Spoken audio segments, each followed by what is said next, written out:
For 1,000 years, they hid beneath our oceans. Now, Earth's most ancient aliens need our help. A deadly virus is wiping out the Tartarians, the lost people of Atlantis, and only humans may hold the cure. Alliances will form, betrayals will rise, and the fate of two worlds will be decided.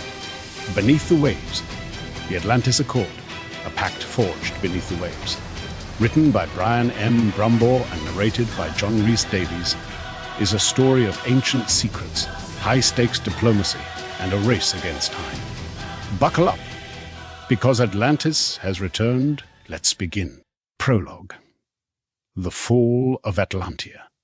The star Atlantia once circled was ancient, old enough that even the children knew its days were numbered. From the shallows of their sprawling oceans, the Tartarians could watch it burn brighter each year, like a fire stoked too hot, too fast. It was beautiful, blinding even, but beauty meant nothing when you knew it was a funeral pyre. The elders said the light had shifted, grown harsher, thinning the protective skies. In the warm currents, the corals bleached white. In the deep trenches, heat seeped into waters that had been cold for millennia. Atlantia was dying. The Council of Tides gathered in the Grand Conch Hall, their voices echoing off carved walls of shellstone. Some called for patience. Trust the oceans to adapt, trust the cycles of the world. Others spoke of evacuation, of abandoning the only home their people had ever known. For decades, the debate raged like opposing currents, neither side willing to yield. But when the great ice shelves melted into nothing and the abyss itself began to boil, the choice was no longer political. It was survival. A decision was made. The Tartarians would leave. Shipwrights-shaped vessels, unlike anything their engineers had ever conceived. Massive, ocean-worthy arcs built to survive. Not just the crushing pressures of the deep, but the emptiness between stars. They would carry generations, entire communities in self-contained seas, their cities suspended in chambers of living coral, lit by their own bioluminescence.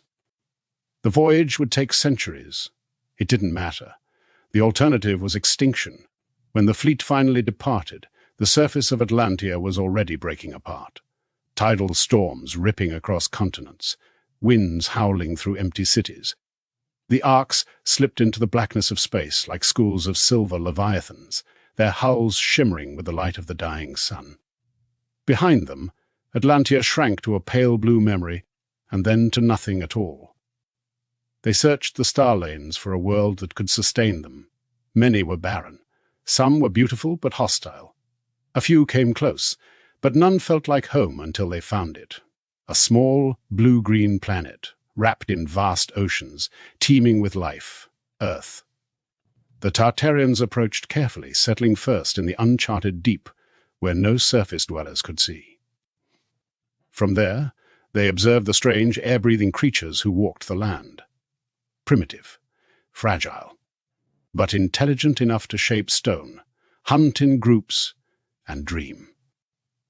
When the first contact came, it was not with armies or ambassadors. It was a single fisherman in a reed boat, staring wide-eyed at the figure rising from the water, taller than him, with eyes that caught the sunlight like mirrors. He fled back to his village and told his people of the ocean spirits. But others came, braver, curious, and slowly, over seasons, the Tartarians stepped from myth into alliance. They brought knowledge, how to read the stars, how to build stronger shelters, how to grow food in harsher seasons. In return, the humans offered trust, food from the land, and companionship.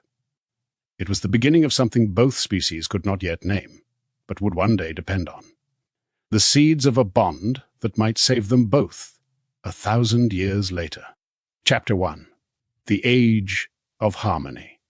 The First Settlements. The Tartarian arcs did not come crashing down from the heavens in fire. They arrived as shadows beneath the waves. Off the coasts of what would one day be called the Mediterranean, the Caribbean, and the South China Sea, vast shapes slid into the shallows, their hulls alive with the glow of 1,000 living lights. To the humans on the shore, they seemed less like ships and more like drifting cities, each the size of an island, trailing gardens of seaweed that waved in the currents. The Tartarians did not seek to conquer these shores. They sought refuge, a place where their people could breathe, both the water and the air, if needed, where the tides brought life, and the storms could be withstood.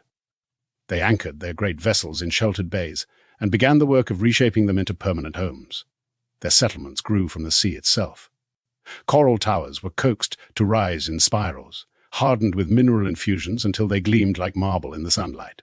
Shellstone causeways linked clusters of habitats, each designed to withstand both the pressures of the deep and the pounding of coastal waves.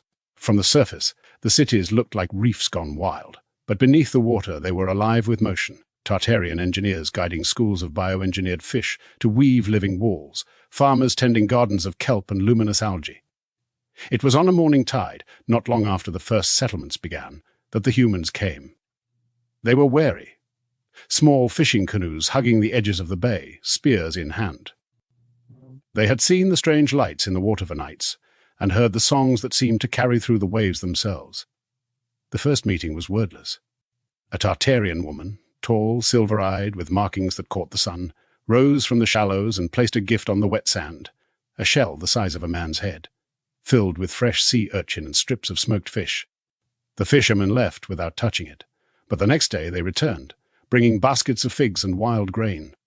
Trade began with gestures and food, and in time with words. The Tartarians learned the human tongue quickly, their voices resonating with an almost musical cadence. The humans, in turn, learned that these were not gods or spirits, but people who knew the ocean like they knew the forest. By the time the first year passed, there were shared fishing grounds, signal fires to call for help during storms, and rough docks where human boats tied alongside Tartarian skiffs. Both sides sensed the beginnings of something rare, a friendship not born of conquest, but of survival in shared seas, gifts of knowledge. If the first year was marked by curiosity, the second was marked by generosity.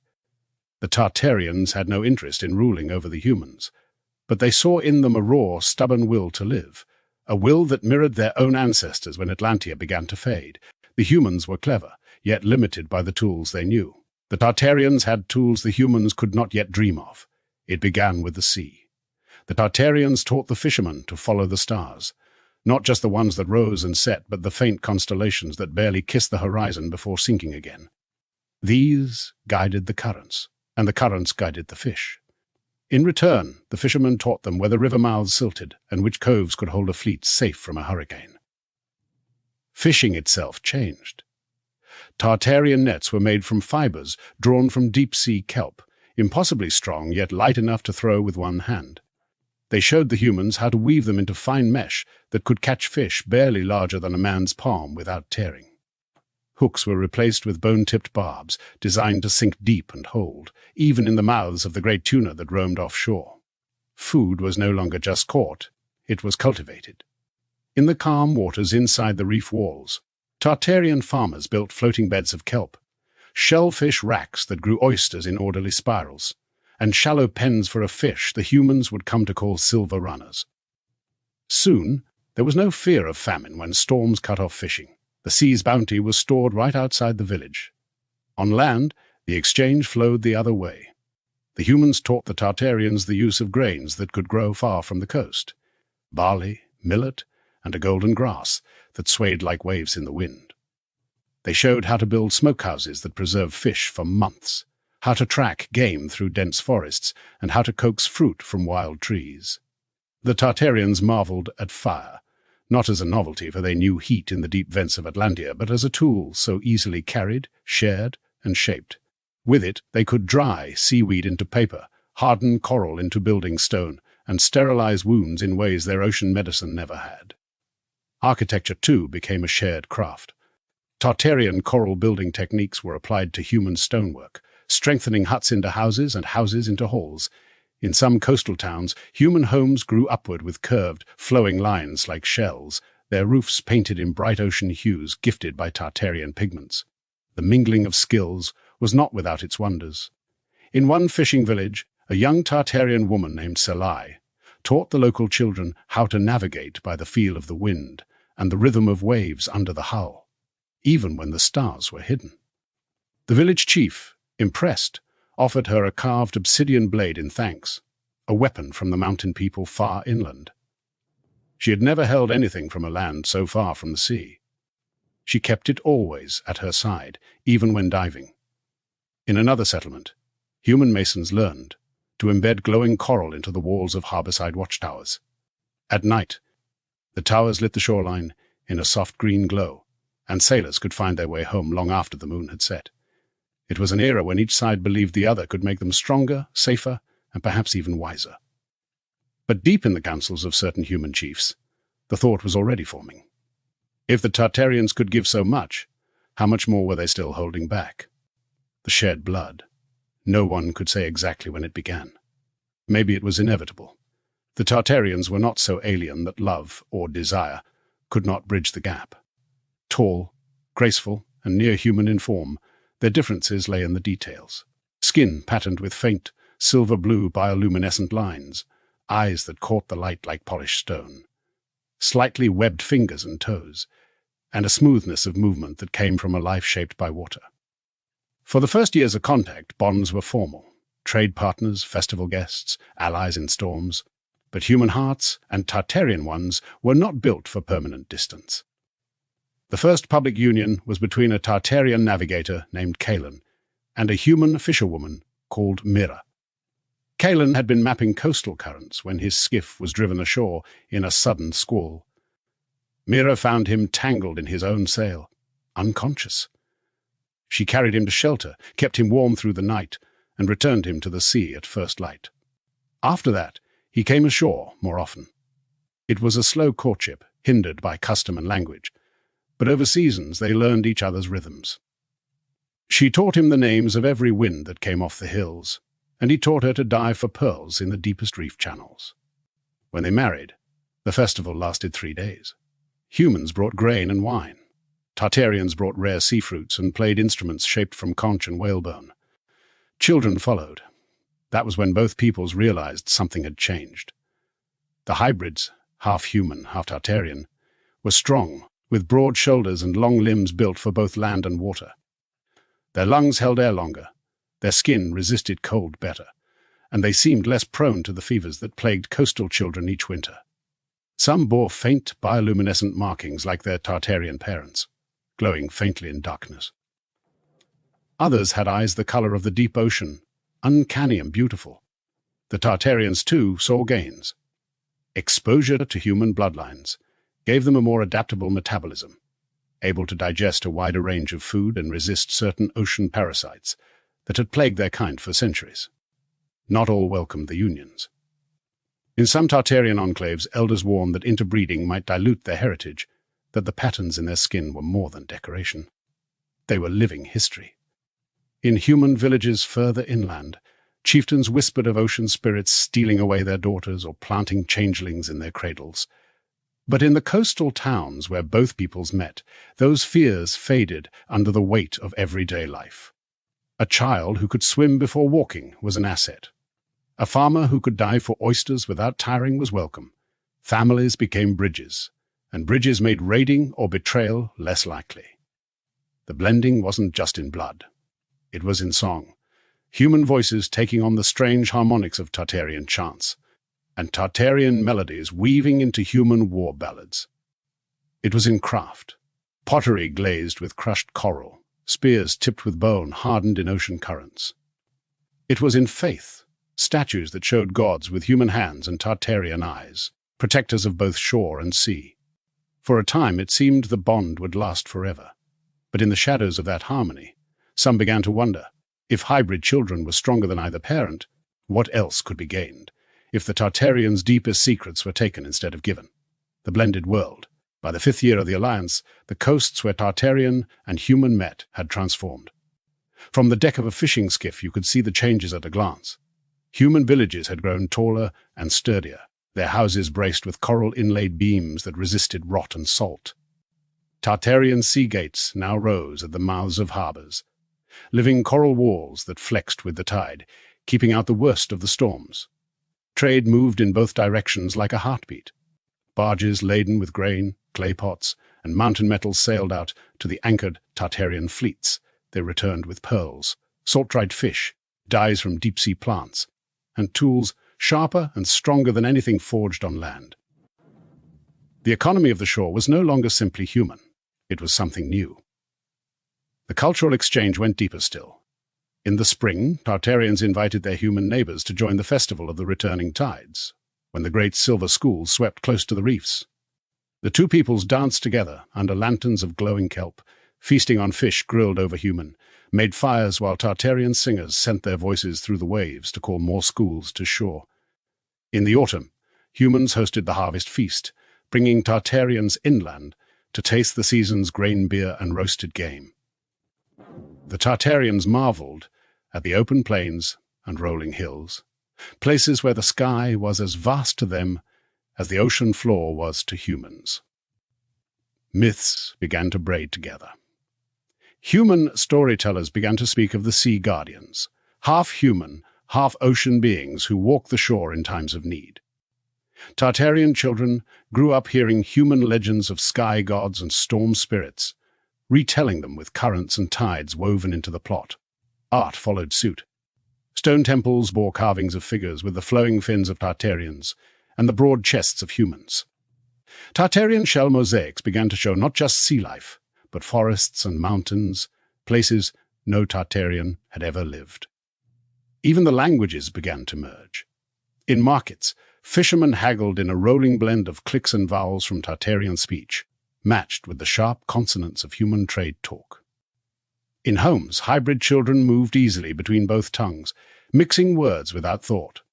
Yet the blending brought new complexity. The more the two cultures shared, the more the differences stood out. Tartarians held to strict rules about their technology. Certain tools, weapons, and medical arts were never traded. Humans, especially their chieftains and elders, began to notice. At one festival of the returning tides, a young human chief from upriver, draped in furs and gold, asked openly why Tartarian ships could cross the world's oceans in weeks when human vessels took months. The Tartarian elder who answered him smiled politely, offering a half-truth about secret currents and inherited skill. The chief smiled back, but his eyes lingered on the sleek vessel anchored in the bay.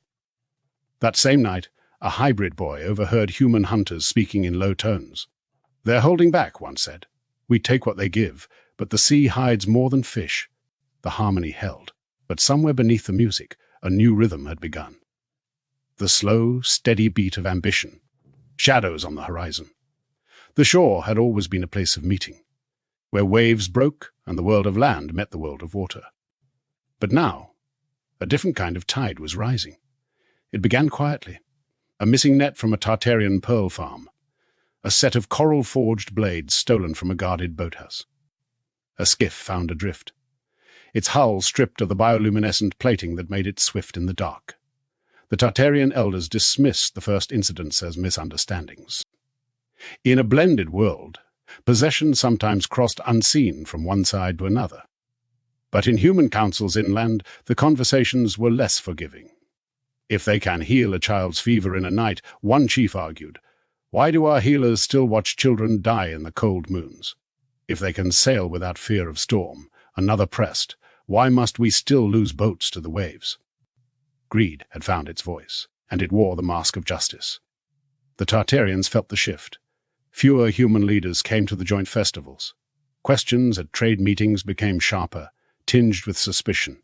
Human traders began offering outrageous sums for Tartarian tools known to be forbidden for sale, and when refused, left with tight jaws and no farewells.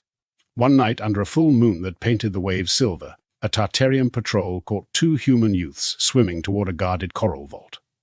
The boys claimed they were proving their bravery, but in their satchels were maps, crude but clear, of Tartarian settlements along the coast.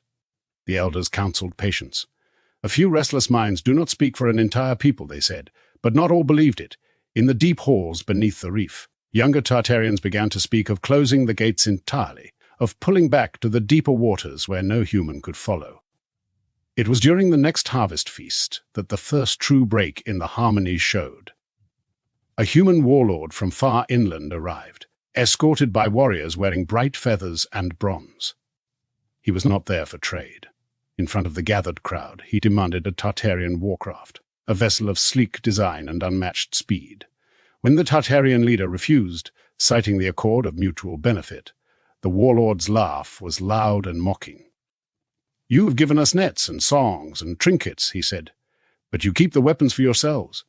You keep the power." His warriors turned and left without joining the feast. In the crowd, a few humans nodded in agreement.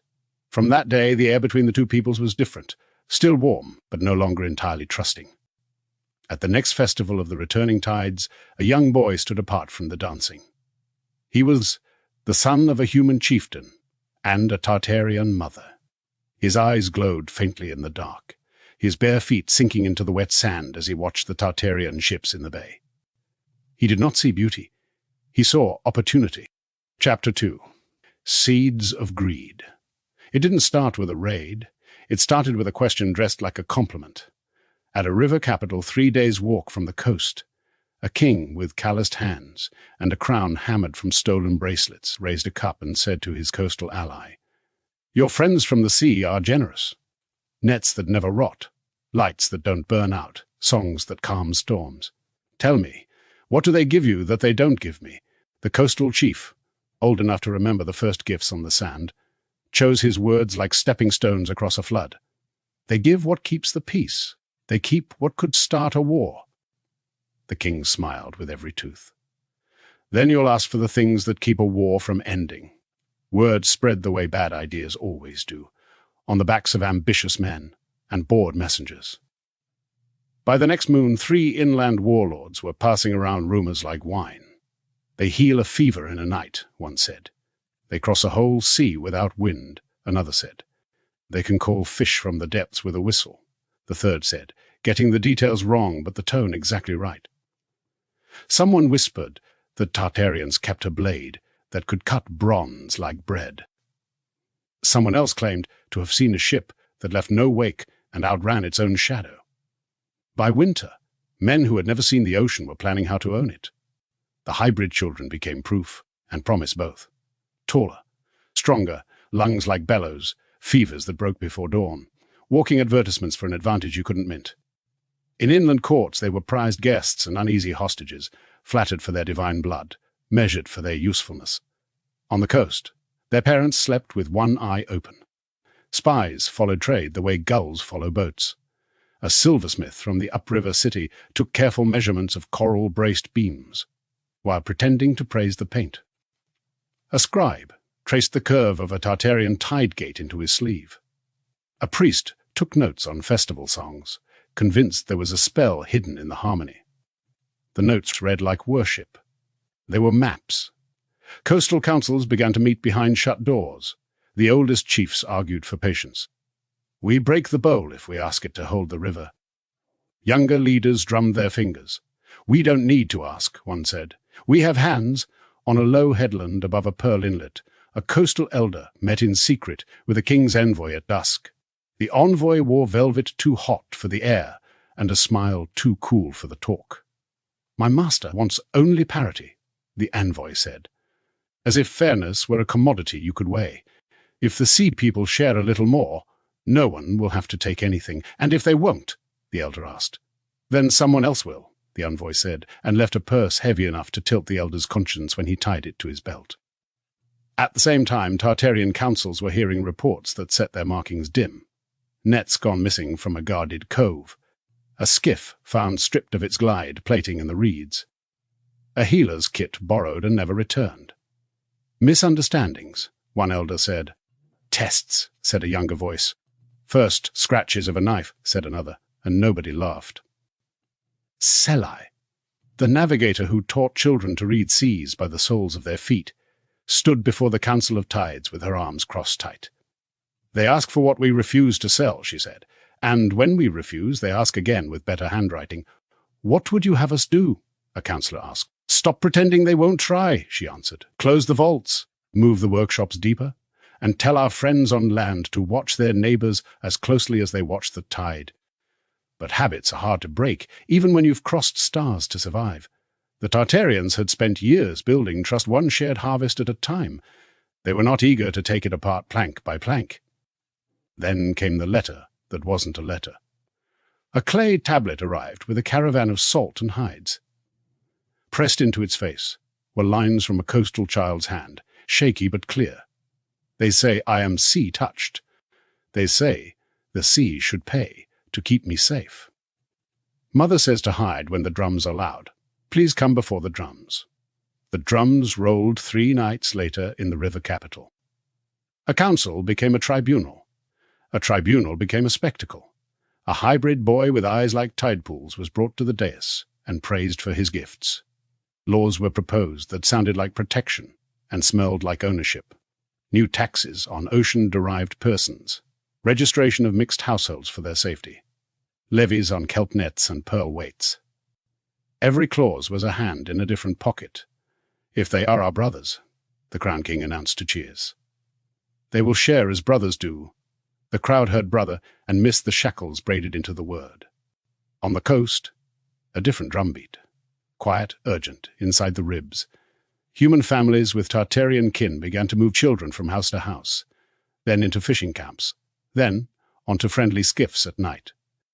A grandmother with a bad knee pressed a shell into her grandson's palm and said, "If men in fine cloaks come, you run to the reef and keep running until the water holds you." Not all ambition wore velvet. Some wore patched tunics and carried a debt ledger in the eye. A petty chief with sand under his fingernails told his men, "Steal 1 glide plate, just 1, and we'll build 10 ships that fly over water." Most of his men didn't believe him. None of them said so. The first plan came together like a bad net, rushed knots, big holes, bound to tangle. A king promised weapons to a neighbor if he lent fighters to secure a demonstration craft. An inland priest blessed the scheme with a hymn about the gods reclaiming what the sea had hoarded. A scribe drafted letters of denial to be sent after the fact. Someone even arranged musicians, because victors need a soundtrack. In a quieter room, a coastal chief's daughter, hybrid, hair braided with fishbone beads, listened at a wall and realized she was the map they meant to follow. She packed by moonlight without waking her mother, dried figs, 2 knives, a coil of rope, the obsidian blade Selai had been given years ago. She paused at the door, touched the lintel twice for luck, and ran for the reef. Out beyond the breakers, Tartarian scouts felt the water tick with quick oars. Sonic beacons, tuned to currents, carried their warnings between the coral towers like whispers in a cathedral. Patrols fanned out. Vault gates slid shut with the gentle finality of a tomb being sealed. On the beach at midnight, a boy with his father's stubborn jaw watched the black horizon and counted boats that didn't belong to fishermen. "How many?" his father asked. "Enough to pretend they're here to talk," the boy said. "Not enough to survive if they're not." By dawn, the drums were still, the boats hidden under branches along a river mouth, warriors oiled and silent. An envoy in a gold clasp rehearsed the request that wasn't a request. Far offshore, a Tartarian captain adjusted the pitch of a warning bell so only those who knew the code would hear it. The day was warm. The breeze smelled like figs and brine. The tide was coming in, the same as always, old as any promise. But the men on the riverbank were not watching the tide. They were watching the city beneath it, and they had finally convinced themselves that wanting was the same as deserving. The first raids. The first strike came on a night so still the seas seemed to be holding its breath. It was not a fleet, not an army, just 3 longboats sliding down a river mouth, their hulls painted black, their oars wrapped in cloth to muffle the stroke. The warriors inside carried spears tipped with bronze, knives in their teeth, and an arrogance that could choke a man before the saltwater did. They had been told the Tartarians would be sleeping. They had been told the lights in the coral towers were nothing but lamps. They had been told the sea was a quiet place after dark. They had been told wrong.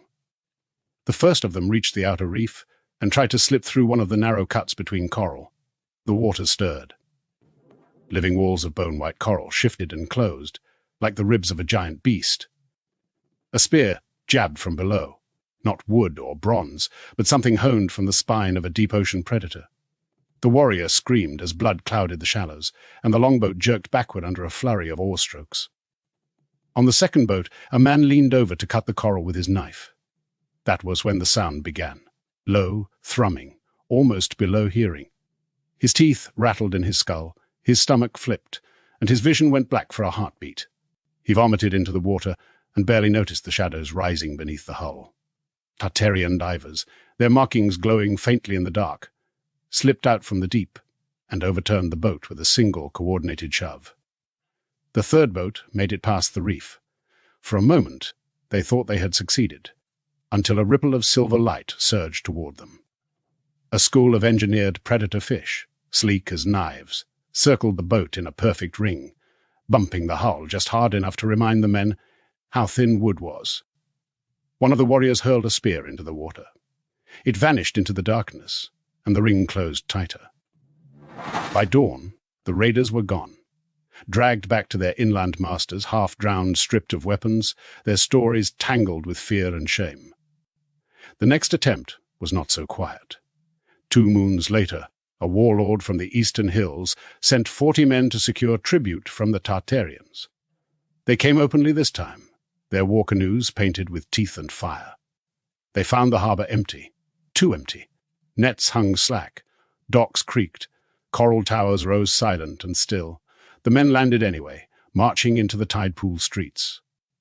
That's when the gates closed. Hidden channels beneath the sand opened, flooding the streets waist-high in moments. Tartarians emerged from submerged doorways and blind corners, moving like the water itself, spears flashing in quick arcs.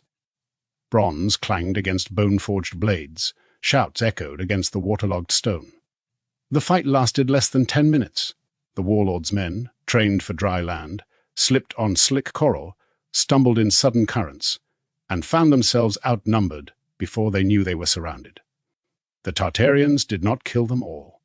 They sent the survivors limping back to their master with broken weapons and a single message carved into driftwood. You cannot take what will not be given. But the lesson did not hold. Each raid that failed only sharpened human greed. Coastal villages began to fracture. Some sided openly with the raiders, lured by the promise of spoils. Others hid Tartarian goods and families, risking their lives to protect the old alliance. The Tartarians, for all their skill, began to feel the cost.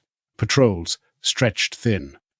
Farmers left their kelp gardens to guard the reef gates. Trade slowed, then halted. And somewhere, deep in the halls of the Council of Tides, voices began to rise. It is time, they said, to leave the shallows. Retaliation and withdrawal. The Tartarians had never been a warlike people, but they were not defenseless. When they chose to act, they acted like the tide, slow to rise, impossible to stop. The first retaliation was as quiet as it was devastating. A fleet of 6 human trade ships left a river harbour under a full moon, their holds heavy with bronze and grain, meant to be exchanged for salt and pearls. They never reached the coast. 3 days later, a lone fisherman found them adrift in the estuary, stripped bare, masts cut, sails gone, cargo vanished. No crew remained, only the faint scent of salt water on decks where no wave should have reached. In another port, a warlord's pride, the Sea Hawk, a wide-bellied war canoe plated with bronze scales, was found sitting high on the sandbar at low tide, every scale neatly removed, its carved prow lying half-buried in the surf. The work was so clean, so exact, that the boat looked more like a sculpture than a ruin. The message was the same in every strike. We know your ships. We can take them from you without killing a single man. Do not force us to kill. But killing did come. One raiding party, 30 strong, was caught returning from a failed attempt to breach a Tartarian coral vault. They were intercepted at night, their longboats surrounded by silent skiffs with no lanterns. By dawn, the survivors who stumbled ashore spoke in shivers and half-words about the black water coming alive and pulling men down. None of them ever returned to the coast. For the hybrids living among humans, the days grew dangerous. Inland rulers began to see them as bargaining chips, or worse, as living keys to Tartarian secrets. Some were kept under protection in guarded compounds. Others fled under cover of darkness, slipping into fishing camps that could smuggle them out to sea. The lucky ones made it. Selai, the navigator who had once taught coastal children to read the wind, returned to her people with scars on her forearms from deflecting a human spear. She told the Council of Tides what many already suspected. The land will never stop reaching for the sea. If we stay in the shallows, we invite their hands into our pockets and their blades into our backs." The council listened. They debated for 3 nights, voices echoing through the coral halls. On the 4th, the decision came. The shallows would be abandoned. It was not an exodus of panic, but of precision. Markets were dismantled overnight, stalls taken apart, and their materials ferried away in small boats. Coral gates were collapsed inward, sealing harbours in living stone. Every shallow settlement was stripped of tools, supplies, and records before being left to the waves. To the humans watching from the shore, it looked like the ocean had simply swallowed the Tartarians in a single night. Lights that had glimmered beneath the waves were gone. Docks creaked empty. The reefs lay silent. What the humans could not see was the great migration taking place far beyond their reach. Tartarian fleets slipped into the deep, heading for sanctuaries carved into abyssal cliffs and hidden within thermal vent fields. Cities where no sunlight reached, where walls of living coral glowed like starlight, and where human oars could never follow. From those depths, the Tartarians looked back only once, at the faint line of daylight above, and then turned away. The alliance was over. The rift had begun. The legend of Atlantis. Humans are poor at leaving mysteries alone. When truth slips beyond reach, they fill the gaps with stories. The Tartarians' disappearance was too sudden, too complete to be explained by trade disputes, or failed diplomacy. To the inland rulers and their priests, the reality that the ocean people had simply left was unthinkable. Power doesn't like to admit it has been refused. So a different version took hold. In the coastal villages, elders spoke in hushed voices to children gathered around fires. There was once a great city on the sea, built of pearl and coral, ruled by kings who could calm storms and call the fish. But they angered the gods, and the sea rose to claim them. In the halls of inland palaces, the tale grew grander. The Tartarians became arrogant tyrants, hoarding treasures in towers that reached the sky. They had refused to share their magic, until the gods sent a wave taller than mountains to sweep them into the abyss. In this version, the humans were the survivors, noble and humbled, blessed to rebuild in the gods' image. Merchants added their own flourishes, gold streets, fountains of wine, gardens where fruits dripped with honey, all swallowed in a single night. Their versions travelled farthest, carried on trade routes until the story reached places that had never seen an ocean. The name Atlantis emerged slowly, a corruption of the Tartarians' word for their first great harbour, Atlantis. To the Tartarians, it had meant harbour of many currents. To humans, it became a lost paradise, a prize stolen by the jealous sea. Within a generation, the myth was so embedded that even those who had once traded with the Tartarians doubted their own memories. Sailors swore they could still see strange lights deep beneath the waves on moonless nights. A few claimed to hear singing in the dark water, too haunting and too perfect to be human. Priests used the tale as a warning. Share your bounty, or the sea will take it as it took Atlantis. Kings used it as a lure. Follow me, and we will find what the sea stole. The truth, the councils, the skirmishes, the choice to leave, was already fading. Only the oldest coastal families remembered the feel of Tartarian coral under their hands, or the taste of their smoked fish at a festival. Even they stopped telling the full story to outsiders, guarding it like a family heirloom. And so, in less than a lifetime, history became legend, and legend became a map to something that would never be found. Centuries of silence. When the last Tartarian light faded from the shallows, the silence settled like a fog. At first, the coastal villagers waited. They kept the docks repaired, laid out baskets of figs and grain on the shore at festival times, and lit lanterns in the hope that one night the sea people would return. For a few years, gifts still vanished from the sand by morning. Sometimes a fishing net was returned mended, or a lost boat was found tied neatly to the pier. Then the gifts stopped. The Tartarians had gone deep, so deep that sunlight itself never reached them. In those hidden sanctuaries carved into black stone and coral, they rebuilt their lives, turning their eyes inward. Entire generations grew up without ever seeing the surface. On land, decades passed. The old traders died. The hybrid children aged into elders themselves, many keeping their origins a quiet truth whispered only to their own kin. Without proof, the world's memory of the Tartarians thinned like smoke. But the sea still whispered their presence to those who knew how to listen. A fisherman caught in a sudden squall swore he saw a figure beneath the waves guiding his crippled boat to shore. A pearl diver in the southern reefs told of a glowing city far below him, its towers lit like constellations turned upside down. Merchant sailors whispered of voices in the fog, singing in a language they didn't understand but couldn't forget. Priests turned these fragments into prophecies.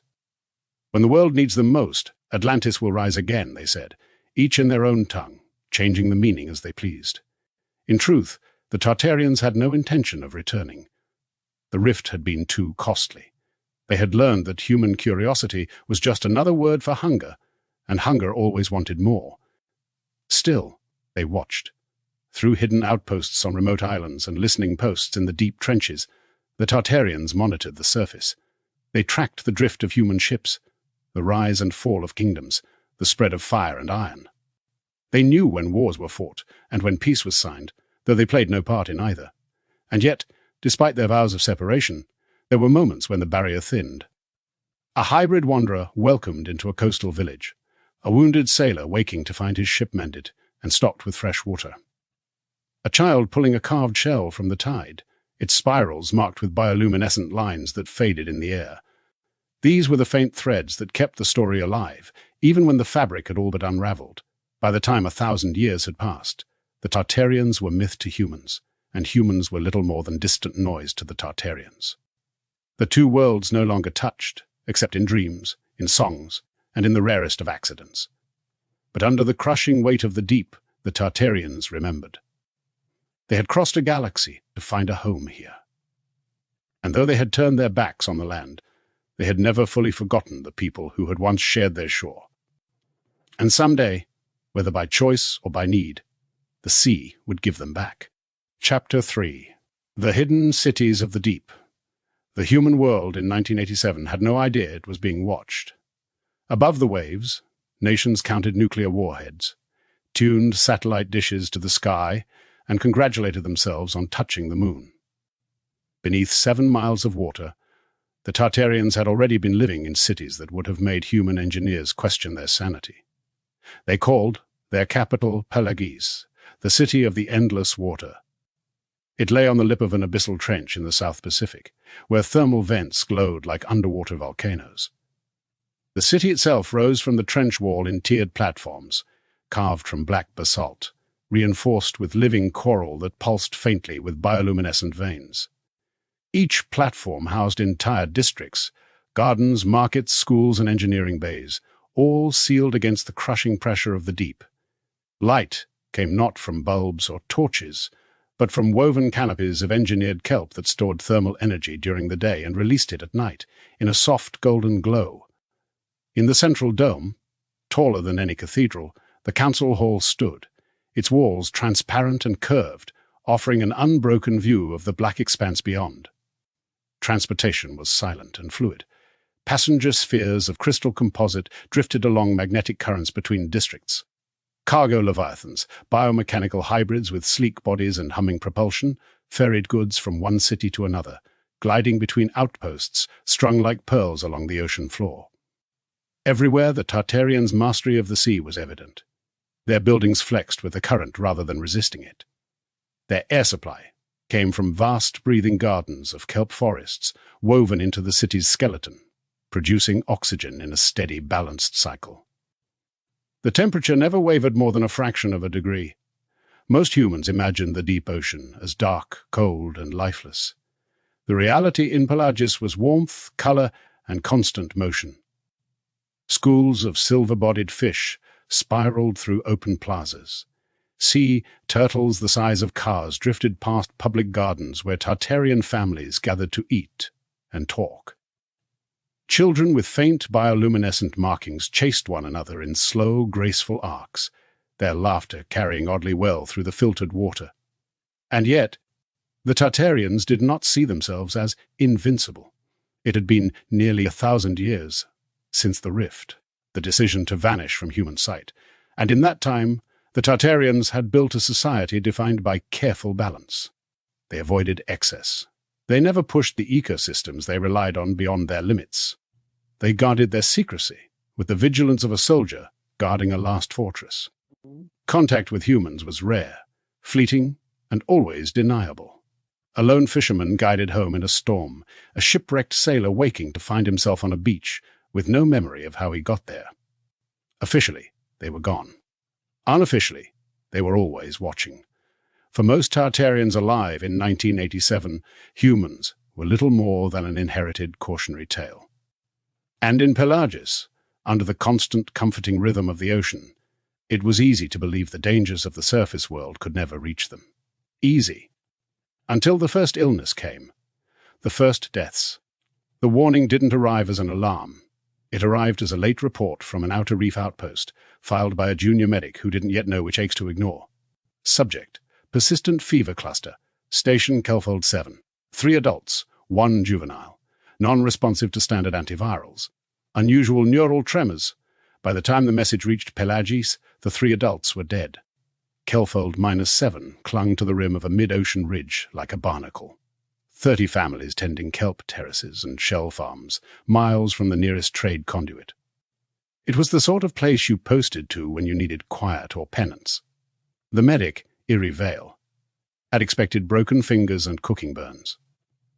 Instead, she watched a fisherman's pupils glaze to oil black, while his hands shook as if trying to flee his own wrists. The symptoms didn't make sense. The fever was mild, almost polite. The pain was light, as if the body were saving energy for something else. Then came the murmurs, tiny misfires in the nerves that made fingers twitch and eyelids flutter. Speech slurred, balance went next. Strong swimmers turned clumsy in open water. In the final hours, a glassy calm came over the patients as their heart rhythms walked off a cliff. Eerie sent tissue samples to Pelagius and started a quarantine that would have made her instructors proud. Sealed domiciles, separate air scrub loops, food passed through sterilizers, family visits on opposite sides of transparent coral. She slept in her clinic on a bench that hated backs and used her own rations to bribe a mechanic into boosting the outpost's lab power. On day 5, a 4th case, the juvenile, stabilized, then slid downhill faster than the adults had. Eerie wrote no response to pressure normalization or electrolytes in a neat hand that only shook once. She didn't write the next sentence because there wasn't a word for it. It feels like the body is forgetting how to be alive. In Pelagius, the first scans returned like bad weather. Under magnification, the culprit looked like a string of beads embedded in jelly, studded with barbs that hooked into nerve tissue and refused to be dislodged. It drifted through blood like plankton until it found the central nervous system, then multiplied quietly, slowly dampening signals between brain and body. A virologist with more nerves than bedside manner called it a neurophage. The younger staff started calling it the whisper, because patients said they felt whispered to, like their muscles were being politely convinced to stop cooperating. Within 2 weeks, 3 more outposts pinged similar clusters. Different currents, same story. The Council's medical directorate raised the alert level and ordered a tiered response: isolate, trace, model. A transmission ban went into effect. No public announcements. No rumor fodder. No reason for panic. The Tartarians were very good at keeping calm. It was a survival trait when you lived under 100 atmospheres. Calm didn't stop numbers. In the 3rd week, Venter's Lantern, a station perched above a hydrothermal field, reported 12 cases, then 20. Thermal vent workers, market traders, a school teacher. The Lantern's chief medic, Rhys-Davies, described the same progression with one ugly addition: reflex failure. Patients stopped blinking. They inhaled, but exhalation stalled without manual stimulation. Rye's message ended with a shaky shot of a row of oxygen assist frames, and the caption, "We're out." Pelagius diverted 3 cargo Leviathans to Lantern with supplies, med teams, and 2 senior researchers, Dr. Namar Ethis, a calm-eyed immunologist who wore his hair in the old coral braid style, and Dr. Kyle Moru, a neuroengineer who smiled rarely and only at problems. They arrived to corridors that smelled of antiseptic and fear. Moru stood over an imaging array, watching the neurophage lace itself along synaptic pathways like frost. "It doesn't burn the house," he said softly. "It turns off the lamps." Ethis lifted a vial, let light thread through it. "We can make more lamps," he said. "Or we find out why some houses don't darken." "What some houses?" Moru asked.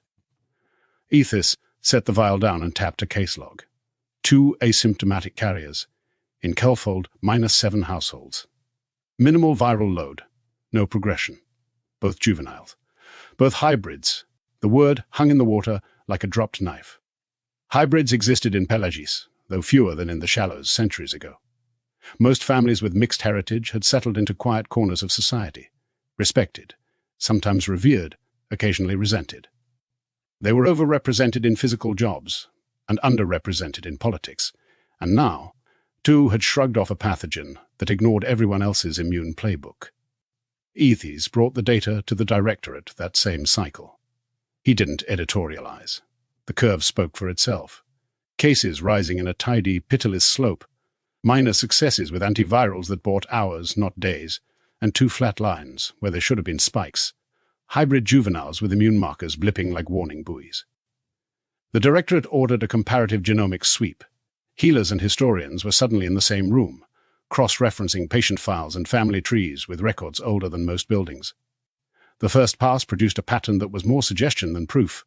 Families with even a distant human lineage showed delayed onset and attenuated symptoms. Not immunity, an edge.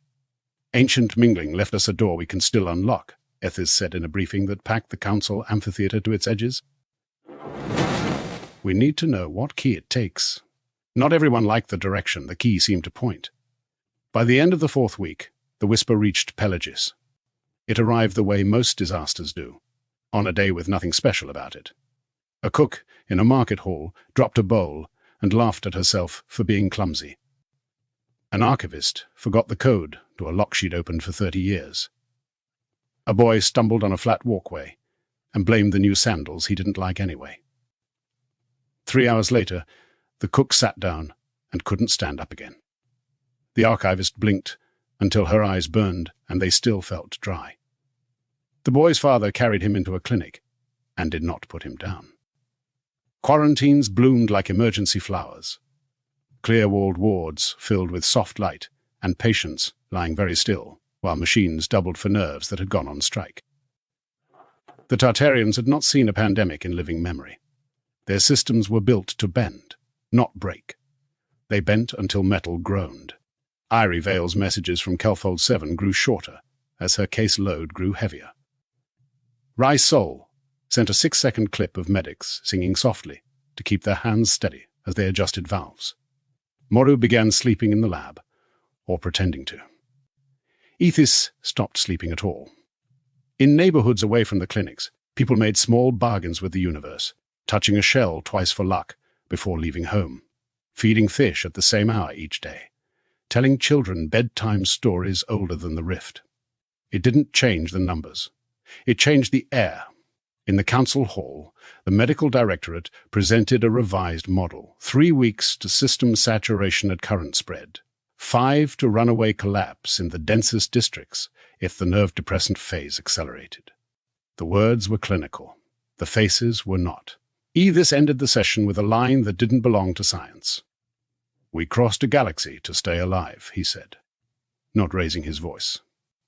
"Now staying alive may mean crossing a room we swore we'd never enter again." He didn't have to say humans, the room was full of the word. After the session, in a corridor that curved like a wave, Moru caught Ethis by the arm. "You're going to propose surface contact," he said. "Not accusation, accounting. I'm going to propose we stop pretending the past is a safer bet than the present," Ethis answered. "And if I'm wrong, you can have my lab and my braid." Moru didn't smile. "If you're wrong, there won't be a lab." That night, while Pelagis dozed in uneasy pulses, a message left the capital through a secure channel and surfaced in a listening post near a volcanic seamount. It was a simple request, flagged urgent, to any outpost with mixed heritage medical staff: collect and forward blood panels from hybrids, prioritize juveniles, compare to controls. No one used the word human. No one needed to. By morning cycle, the tally clicked past a number no one wanted to say aloud. The whisper had a rhythm now, predictable enough to dread, unstoppable enough to respect. The first funerals in Pelagis were quiet affairs. brief speeches spoken to walls of living coral that pulsed as if trying to echo what they heard. On the third funeral day, an elder with lines like riverbeds in her face held her breath for a long time and let it out in a single sentence. "We have outlived worlds. We will not outstubborn a virus." The council issued the summons for an emergency debate, and somewhere far from the council hall, across the city, down a maintenance shaft, behind a hatch that should have stayed sealed, a different kind of meeting ended with a different kind of sentence. "If they won't authorize contact," said a voice that preferred shadows, "we'll take what we need." The whisper kept its beat. Pelagis kept time. And the sea, indifferent as ever, rolled on. The council's debate. The council hall of Pelagis was built to inspire calm. Its ceiling was a single curve of living coral, translucent enough that the glow of the city's kelp canopies seeped through like dawn light. The walls were clear, offering a constant view of the open ocean, a reminder that they lived in balance with something far greater than themselves. That morning, the ocean outside was empty but for drifting plankton, and the chamber was anything but calm. Elders in coral-woven robes took their seats along the outer ring. Mid-level governors, military attaches, and scientific advisors filled the inner tiers. In the center, the directorate podium waited, its surface lit from within like a pearl held to the sun. Dr. Narrated stood at that podium with the posture of a man who knew every word would be used against him by someone. Behind him, a hollow display bloomed with case graphs, infection curves that began modestly and then vaulted skyward. Even in the hall's soft light, they looked like fire. 3 weeks ago, Ethis began. We thought we were facing a cluster outbreak. Containment was possible. 2 weeks ago, we believed it could be slowed. Now, he gestured at the newest projections, our containment has failed. The whisper is in every major current. It travels in the bloodstream, but also in the water. Masks and scrubbers can't stop it. Quarantine buys days, not safety. He tapped the podium. The hollow shifted to display 2 lines, one jagged, climbing, one flat, almost serene. These are blood titers from 2 juveniles in Kelfold 7. Hybrid heritage. Viral load minimal. No symptoms. A ripple moved through the chamber. Some members leaned forward, others stiffened as if the word hybrid were a blade. Our records show that ancient crossbreeding with humans left a range of adaptive immune traits. We believe one of these traits may allow the host's immune system to slow or halt whisper progression. He let the words settle. If we can identify the mechanism, we may be able to synthesize a vaccine. A governor from the Western Pelagic Bloc raised a hand. You're proposing contact with the surface, not a question. I'm proposing contact with humans, Ethis said. Cooperative, open, peaceful contact. They carry the key in their blood. We cannot recreate that from old records. We need them. The murmur rose, full of salt and steel. High Admiral Corvin, commander of the Deep Guard, didn't wait to be recognized. You would invite a species that once raided our cities, stole our craft, and forced us into the deep, into our capital, onto our ships? His markings flared brighter with each question. You risk bringing their greed back with them? Ethis kept his voice level. We risk bringing ourselves to an end if we do nothing. A voice from the far tier cut in. Councillor Sira Len, younger than most in the hall, her tone deliberate. We have hybrids among us now. We could test them. We are, Ethis said. Their immunity is inconsistent, half measures from generations of distance. The markers are diluted. Humans carry the original code. Corvin scoffed. And you trust them to share it? No, Eth said plainly.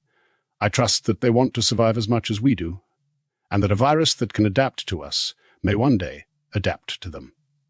They have a stake in this. The room split along familiar lines. The isolationists argued that approaching humans would invite discovery, exploitation, and the reopening of wounds that had never fully healed. The pragmatists countered that the virus would kill faster than any human invasion could arrive, and that centuries-old grudges were useless to the dead. Then the hardliners spoke. A faction that walked a narrower, colder path we should not ask, said Governor Run-Mal. We should take. Identify target populations, extract viable specimens, harvest what we need, and leave no trace.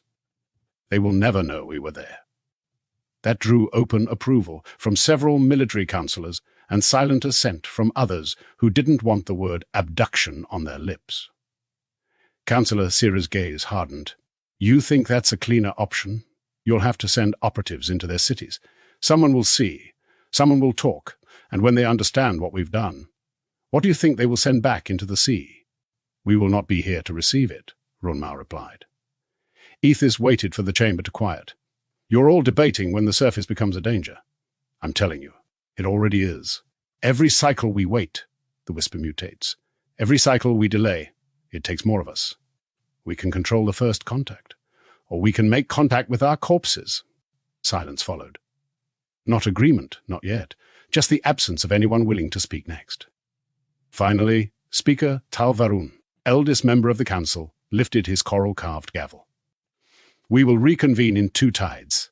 The Directorate will present a detailed contact protocol. The Guard will present an abduction contingency. We will decide then. The session dissolved into knots of murmuring officials. Factions moved toward their allies like magnets. Somewhere between the 2nd and 3rd tier, Ethys caught Sira's eye. She gave the faintest nod, the kind that meant we're not done. In a shadowed alcove beyond the hall, a man in a plain courier's wrap waited for the stream of councillors to pass. He wasn't there for speeches.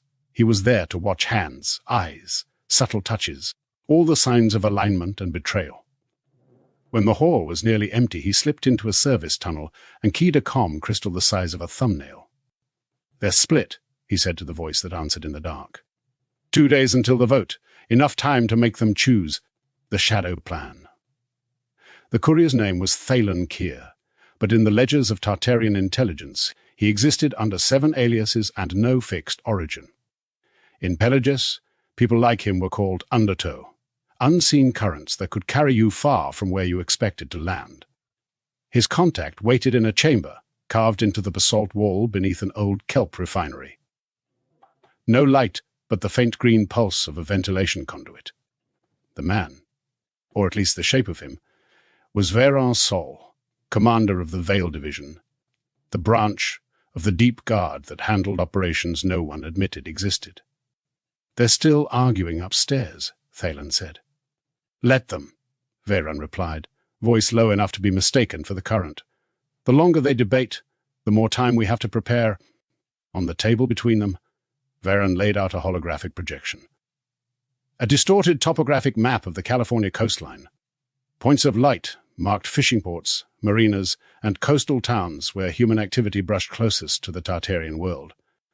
A secondary layer glowed in blue genetic profiles extrapolated from historical records, suggesting where hybrid lineage might still exist in modern humans. You want to take them from the surface? Thalen asked. No, Veran said. Taking from the surface is how you get noticed. We take them from between. Ships, oil platforms, dive expeditions, isolated. Fast. No one to sound the alarm. The plan was brutally simple. Identify humans most likely to carry undiluted hybrid markers. Intercept them during moments of isolation. Extract samples, blood, tissue, marrow, and return them without memory of the event. In the rare case where a subject's full physiology was required, extraction would be permanent. In another part of Pelagus, Dr. Namar Ethys was drafting his diplomatic contact proposal. Letters of intent, risk assessments, projected benefits, while a plan to circumvent it entirely was already moving through the Veil Division's command channels. Operatives trained for deep-sea combat were reassigned to quiet scout units. Specialized submersibles, their hulls coated in light-bending algae, were pulled from secure hangars. A bioengineer in the Outer Vent district began modifying sedatives to work through both human and Tartarian respiratory systems. Even among the operatives there was unease. Lyris Ann, a scout diver with markings so pale they seemed carved from ice, voiced it in the mess hall. We've stayed hidden for 1,000 years. You think we can pluck them out of their world without leaving ripples? You don't leave ripples if you take them deep enough, her handler replied. But ripples have a way of finding shore. One operative, codename Rinvar, was not entirely loyal to the plan. His sister had married a hybrid trader decades earlier, and he still carried a carved shell she'd given him, inlaid with human copper. Rin saw value in Ether's approach. though he knew better than to say so aloud. Instead, he volunteered for the first scouting run, not to ensure success, but to watch it from the inside. The Veil Division's first reconnaissance mission launched under cover of a volcanic upwelling. The submersible glided up through thermoclines toward the faint shadow of a freighter crossing the Pacific. Inside, Rhys and Lyris reviewed their target profiles, a pair of marine biologists, isolated from the crew, conducting nighttime water sampling off the stern. They were chosen for proximity to historic hybrid settlement zones. Above them, oblivious to the silent craft, the biologists lowered collection jars into the black water. "On your mark," Varen's voice crackled over the comm. But Rhys didn't give the mark. He logged the biologists' profiles, stored the approach vector, and called an abort. "Shark activity," he lied, his tone clipped and professional. Too much risk of injury to the assets, the mission returned with nothing but sonar scans. But the intel was filed, ready for a future attempt. By the next day, Rhys had sent an anonymous fragment of the operations outline to Councillor Cyrilen's personal comm crystal. It was enough to confirm what Ethis had suspected all along. A shadow plan was already moving to preempt diplomacy. In the council hall, Cyra confronted Ethis in a private antechamber. "They're going to force the choice," she said. "If they bring a human here, before we agree to it, the debate is over. You'll be painted as a fool for not acting first." Ethis set his jaw. "Then we surface, before they do." Somewhere far below them, in the deep, Veyran was already scheduling the next interception window. And this time, there would be no abort. The breaking point, the whisper didn't just spread, it accelerated. By the 42nd day since the first report from Kelfold 7, over a quarter of Pelagis was under some form of quarantine. Entire districts were sealed behind transparent coral gates, guarded by deep guard patrols wearing full-pressure isolation suits. The kelp canopies above the city dimmed in sympathy, as illness claimed more and more of the population.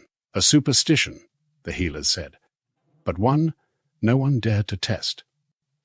In the medical directorate's secure ward, Dr. Namar Ethis stood over a row of patients connected to neural assist frames. The soft chime of failing reflexes came from 3 different beds.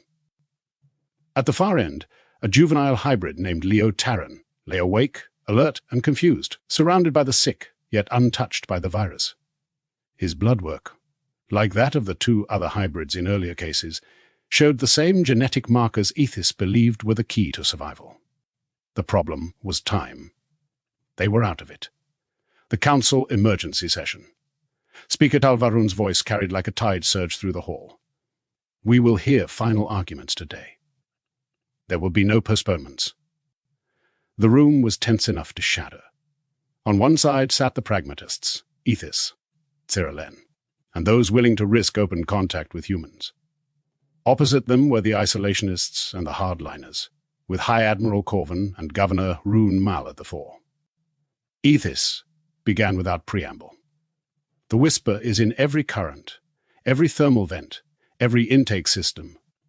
Our own projections show we will lose 40% of our population in 2 weeks without intervention.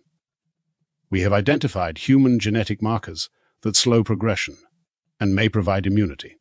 Without samples from the source, there will be no cure," Corvin countered, his voice sharp enough to cut kelp. "You're asking us to announce ourselves to a species whose last memory of us was war and theft.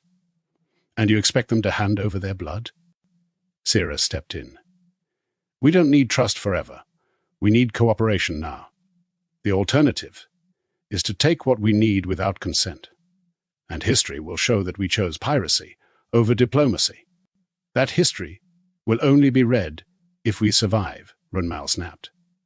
The hall dissolved into overlapping shouts until Talvarun slammed his coral gavel. "Enough. We vote in the next tide cycle. The sabotage." While the council argued, the Veil Division moved. Varen Sol's second interception team had a target. A pair of human divers working a deep wreck off the coast of Baja California. The plan was clean. Approach from the trench, disable the divers' comm lines, extract one subject to a submerged holding chamber, harvest samples, return them with memory gaps. But someone got there first. As the submersible reached the wreck site, the divers were already gone, plucked to the surface by their support crew, claiming equipment failure. Varen reviewed the approach vector, found no signs of mechanical error, and knew what it meant, a leak. His orders shifted instantly. Find the leak. Make an example of them. The turning tide. Back in Pelagius, the whisper struck at the heart of the government. Councillor Dera Vol, an isolationist who had been firmly against surface contact, collapsed during a closed-door strategy meeting. She was carried to the ward where Ethis worked, her eyes already glassy, her breathing mechanical. Corvin visited that same evening, his usual swagger drowned in the sight of Dera's failing body. Ethis didn't speak. He just pointed at her chart, where progression rate was measured in hours instead of days. The next morning, when the council reconvened, Corvin surprised everyone. "I still do not trust humans," he said, voice low, "but I trust this virus less. We make contact. Now, the vote passed, narrow but decisive. The unfinished war. The decision didn't kill the shadow plan. Veron's teams were ordered to stand down, but no one in Vale Division believed that meant forever. The official mission would now be an open diplomatic approach to the surface, led by Ethis, escorted by deep guard security, sanctioned by the council. The unofficial mission would be to prepare extraction contingencies in case the talks failed or the humans refused to cooperate. Ethis knew it. Syrah knew it. Rin Var, buried deep in Veron's crew, knew it too. As the diplomatic vessel, a sleek, light-bending craft meant to surface unseen until the last moment, left Pelagius for the first open contact. In nearly 1,000 years, both futures travelled with it, one of peace and one of quiet theft. Chapter 4. Surfacing. The decision came with no applause and no speeches. Just a signature of light across a councillor's palm, and a soft chime that meant 1,000 years of silence were over. In the bay below Pelagius, the contact vessel waited like a patient animal. It had no sharp edges, no obvious seams, an ovoid of living composite that drank the glow around it and returned only a muted sheen. Engineers called it a veilcraft. Sailors called it the Whisperer, because any ship that surfaced without being seen deserved a name with superstition attached. 3 emissaries were chosen. Namar Ethis, because the council needed a scientist whose words landed like facts, not threats. Syrah Len, because someone had to read faces and salvage trust from bad minutes. Captain Arak Tellen of the Deep Guard, because hope without security was just a poem. They wore no armor, only formal skins of dark weave threaded with faint silver glyphs, the undersea equivalent of a diplomat's suit. Each carried a palm-sleeve translator, tuned to human audio ranges, and a thin band of coral that served as identity, oath, and home call if everything went sideways. The route to the surface was plotted like a surgery. From Pelagius, the Veilcraft would ride the Hadley Rise currents north and east, skirting thermal plumes to stay, masked to any satellite that might be listening for anomalies. It would surface inside the security net of a U.S. Navy test range in the Eastern Pacific, close enough to be noticed by professionals, far enough from civilians to avoid panic. They had chosen the Americans not out of romance, but logistics, broad ocean footprint, layered command structure, and a president with a reputation for making decisions before committees learned how to spell delay. "Once we're up, there is no half measure," Syrah said in the final briefing. "We are either a first contact or an incident. Incidents are just first contacts no one planned," Arak replied. He meant it as a joke. It wasn't funny. Ethis sealed the last data module into the craft's core, a folding archive of gene maps, anonymized case logs, and the models that said humans are our best chance. He paused with his hand on the panel and felt, absurdly, as if he were locking a door to the past. "Ready," he said. It sounded like consent and confession both. The Whisperer slid from its cradle without a ripple. Behind them, Pelagius dimmed in respectful twilight, as cities sometimes do for funerals and departures. The Veilcraft rode pressure like a second skin, its field bending light enough to become a rumor in dark water. They passed the garden domes where children chased silverfish, the vent farms where red plumes rose like underwater fires, and the last outpost where a sentry saluted, palm to chest, as if they were marching off to a war that didn't yet have a name. Hours later, they rose. The first thing to return was color. Black gave way to deep blue, then blue to a brighter, thinner shade punctured by shafts of sun. The hull sang quietly as pressures eased.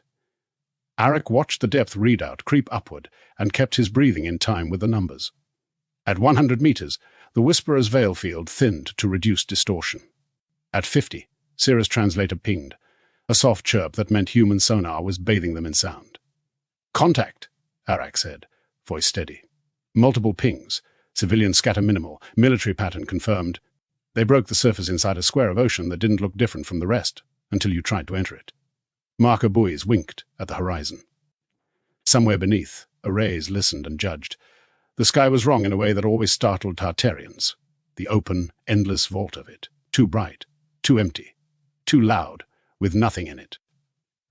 Wind slapped the water into a language of chop and glare. Ethis squinted and lifted a hand to shade eyes that preferred filtered light. "Signal?" Sira asked.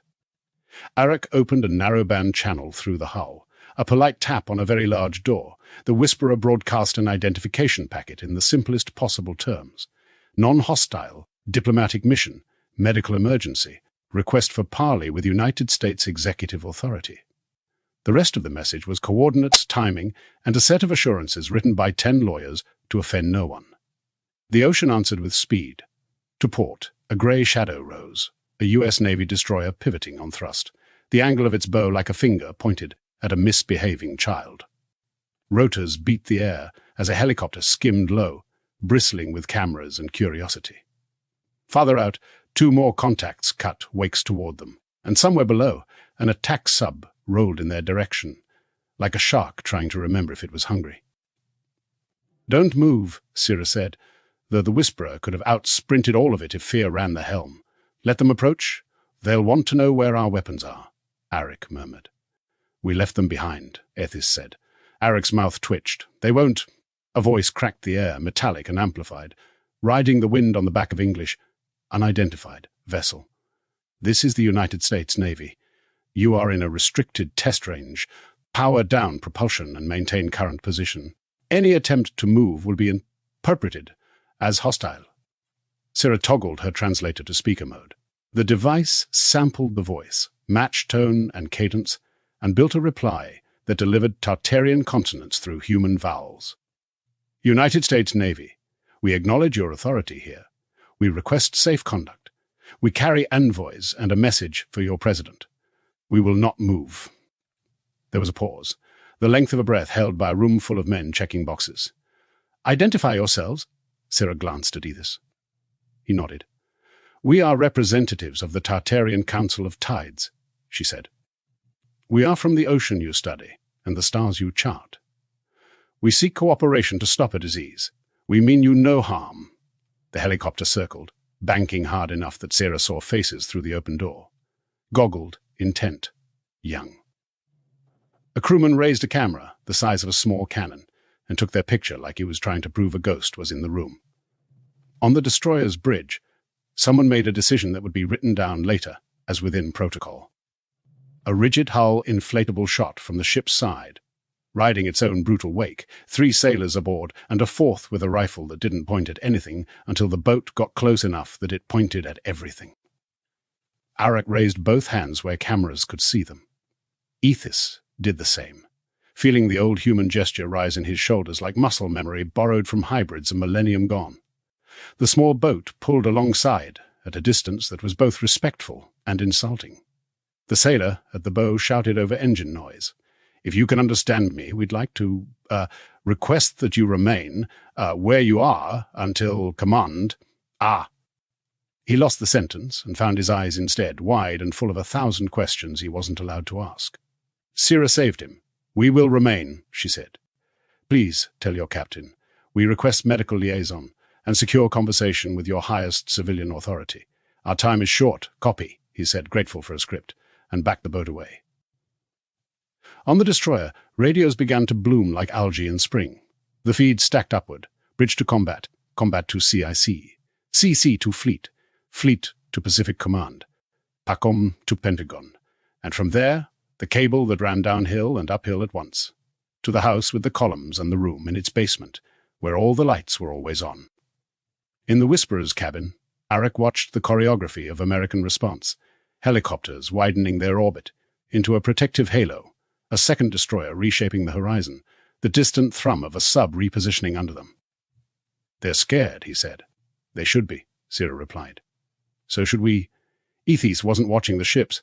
He was watching the sky, the way the clouds seemed both close and impossibly far. He thought of Leo Tarran's bewildered eyes in the clinic, and of a curve on a graph that did not care about shame or pride. "If they say no," he said softly, "we ask again. And if they say nothing," Arik asked, "then we give them something they can't ignore," Sira answered, and nodded toward the data core, toward proof, toward need. A new voice came.